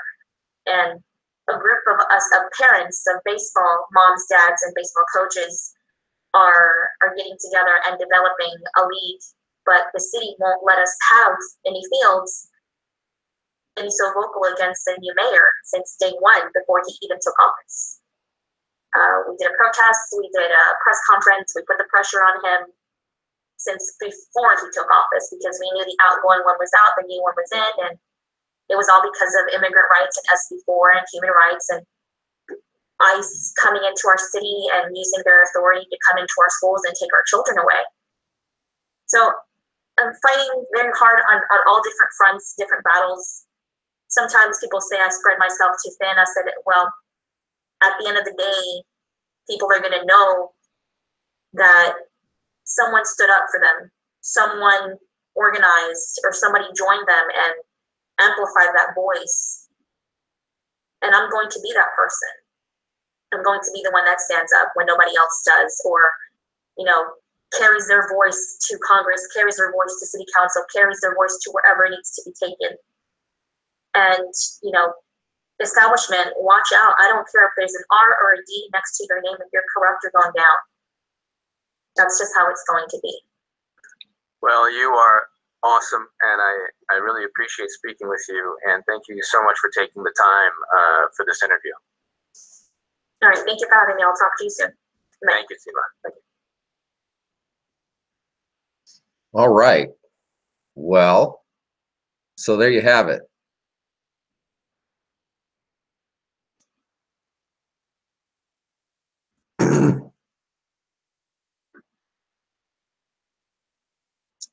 Now then, well, we don't want that.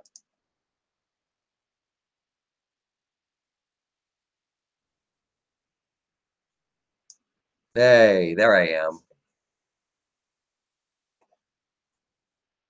Okay, so like I said, what I'm going to do is I'm going to probably stop the live broadcast right now. A webathon doesn't have to be a live broadcast. We're on the web and we're talking about this. What I want to do is I want everybody to consider making sure that we get the hashtag support Sema trending during her live broadcast in 30 minutes. There's links going out on Twitter about it. It's a Reddit broadcast. I still don't quite understand what that's about, but I will. And yeah, we'll do that, and then we'll see how it's going. By the way, an update. We went up about $300 in the last couple hours. So we're still making headway. About 12 hours from now, hopefully we have our $5,000 mark hit, and the rest can be cushion. So I will stop the broadcast now. I appreciate everybody watching, taking part, and if we start it up later on, maybe we'll see what Sema's up to, and then we'll see if maybe we can have some questions and answers or whatever. Really, this is all about just trying to get that money together for her to get on the ballot so people can hear her message. That's what this is important for, because the way our system is currently set up, it's set up to stifle populist rhetoric. They only want a certain message to go out, because if people start hearing messages like Bernie Sanders or, unfortunately, Donald Trump, who is tapping into that same populist economic message, they don't want that. And I don't understand it, because that's the message that wins. You start tapping into people's lives and their daily needs, and that's what wins. But the establishment just wants to maintain control, keep everybody out. It's their club and you ain't in it.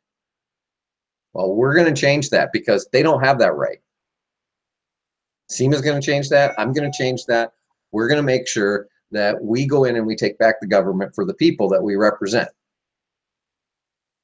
Ted Cruz does not represent all of Texas the way I've lived and worked in Texas. I know that there are a lot of conservative people in Texas when it comes to conservative religious values and things like that. But when it comes to wanting their communities to be taken care of and things like that, they want the same things. And when you have slick talkers like Ted Cruz that use legalese to confuse people by using terms like everyone's going to have access, and Bernie called him on that. Yeah. Oh, wait a minute. There you go. There's the keyword, access. But if you can't afford it, the access doesn't do you any good. Right? Right. So as much access as somebody has to something, if they don't have the opportunity to grab a hold of it, then it's not going to do them any good. And the Republicans, especially people like Ted Cruz, like to obfuscate those. They like to hide those realities under slick talk instead of just being direct and talking to you about it. And we need him out. We need him out. This guy, come on. This guy. We got to get rid of Ted. And we don't need to replace him with another establishment politician, regardless of the R or the D by their name. If they don't uphold the values that we want to see in Congress, in the Senate, in the House, and eventually in the White House, then they need to go. New generation of leaders. The Gen Xers have sat by for decades, suffering through this status quo, always being told that, oh, just trust us, things are going to get better. We're fixing things, and oh God, it's their fault. And really, as we dig deep inside what's been going on over the last 4 decades, we understand that it's been a collaboration of the ruling class to get rid of the benefits for the working class. Again, it is the declination of value on the working class, on the labor class, on the people who drive the economy and who make all the things that we want and need in our day. And I cannot and never could understand that. The working class is the most valuable class in a society, otherwise your society fails. You get rid of the worker bees and there's no honey. Period. The queen bee cannot survive without the worker bees. So when we start recognizing the needs of the individual workers, the people, the common individual. I'm a common worker. When I say common, I don't like those terms, ordinary American, common, average American. You know, I don't like those terms, but they seem to be the modernized terms to get you to understand we're talking about the mass of people, not the 1% of people. And that's why it's important for us to join together and give to candidates, not to organizations, until you can vet those organizations and maybe your candidates can tell you, yeah, that's a good organization. But we know that the money filtering issue in organizations has been a problem. Maybe consider giving to your local unit organization so they can keep the lights on. But as far as helping candidates, give to the candidates. And if the candidate you want to give to doesn't have their system set up to give to them, then have them contact some of us other candidates and we'll help them. We can't rely on the forces of big money to help the progressive movement, like Justice Democrats and Brand New Congress think you can do. They think they can fight corruption with corruption. Well, I'm not saying they're corrupt, but they're using the same processes, right? Backroom endorsements, filtering money through legal entities from one to another with little explanation as to what the final results of the funding pays for. And it needs to change. You know, organizations like that can't use the same methodology that we're fighting against to fight against the methodology that we're fighting against. Right? We have to use our new ideas. We have to use what we believe is the right answer. Things like ranked choice voting, opening the process to more people coming in. And when we do that, we're much more successful. But we can't say we're against backroom decisions and rigging the primary, but we're going to start an organization that does just that. And we're going to use all of our media power and everything to get donations from the massive movement that was started, not by us, but by somebody else or other people. And we're going to co-opt that message, and we're going to utilize that message, and we're going to explode our media output. And then we can get a list of people, and we can send out to that list, and we can get little donations like an app, you know, an app for your phone as a web marketing developer and consultant, finding that right game for 99 cents, Angry Birds, you know, that's like finding the golden nugget. Well, they're using that same marketing methodology, you know, $2.70. It says $27 because they know that young millennials don't have a lot of money. But if you send out a mass email to 1 million of them, and 50,000 of them send you $2.70, and you've got over $100,000, right? And that is the reality of the responsibility of the following that they've generated. And I wouldn't have a problem with that if their actions matched what they say they're about, but they don't. And I find that it's an ongoing issue that we're not going to let up on. If they want to be an organization that professes to be part of the progressive movement, then true progressives are going to hold them to account for it. And until they change their processes to reflect progressive values, we're not going to shut up about it, because it's exactly what we are fighting against. And no, it's not picking and being purist to say, don't do what we're fighting against to fight against what we're fighting against. It makes no sense. It's the whole do as I say, not as I do thing. So we cannot allow organizations like that to co-opt the progressive movement and continue to fly the flag as if they are representative of what it is to be a progressive in today's society. And let's be clear about that definition before I end this. I hear a lot of distinction, people trying to distinguish between liberal and leftist and progressives. And I got to tell you, I don't consider myself a liberal, and I don't consider myself a leftist. And I know that I fit in that category of labeling, but I want to tell you what I consider myself. I don't consider myself a leftist liberal. As a progressive, I consider myself a solutionist. That means I'm interested in any solution that fixes the problem. Sometimes we have to conserve. Sometimes we have to invest. Those are the options that we have in a society when we're faced with sociological issues that are affecting more than one person. And when we're trying to find a fix to a problem, there's little room for what's right and a whole lot of room for how can we make money on it. We got to end that. We don't always have to look at the bottom profit line to see whether something is viable or not. What we have to do is we have to look at the intent of what we're doing and whether or not it matches the impact that we're intending.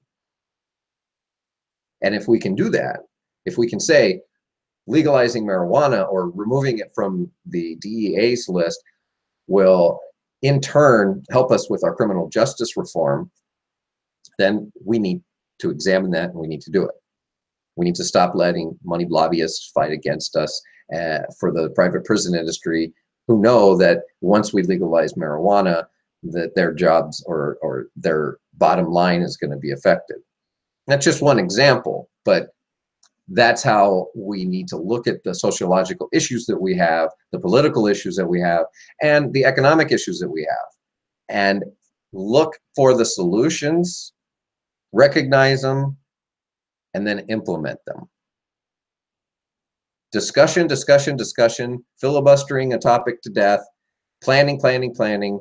You know, we've heard this argument about marijuana. Well, I think more study needs to be. There's a lot of anecdotal stuff. We can't study it unless you remove it from the list. We can't study it adequately.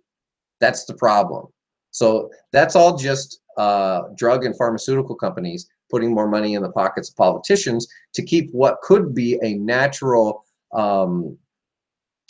remedy for a lot of different ailments out of the mainstream, because if we have it, just like electric cars, then we lose our profits as pharmaceutical companies, or as the big oil companies lose profits if electric cars are realized.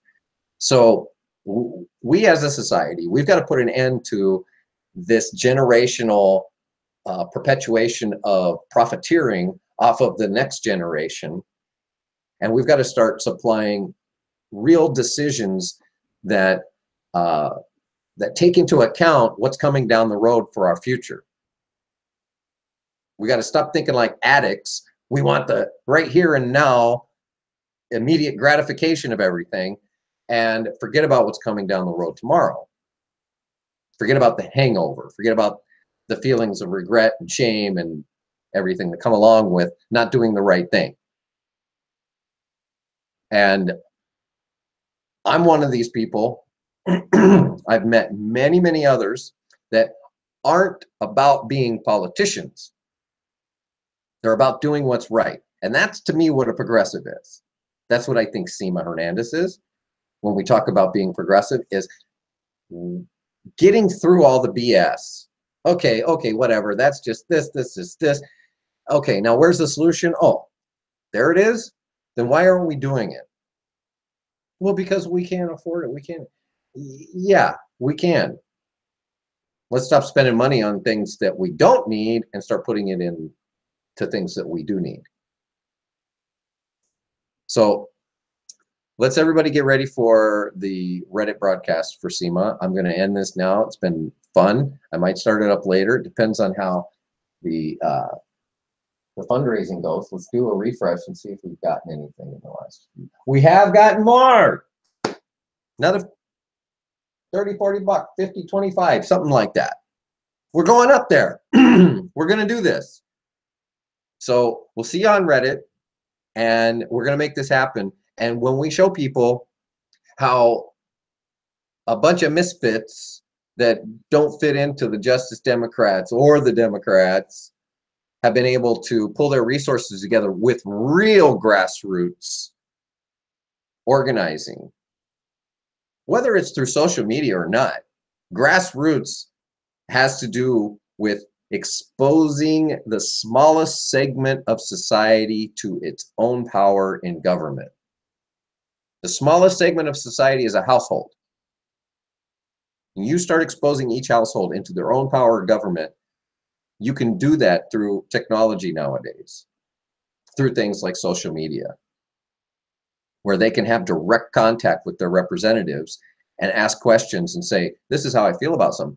One question from one constituent can change how an elected official's viewpoint is on an issue if that elected official is open-minded enough to listen.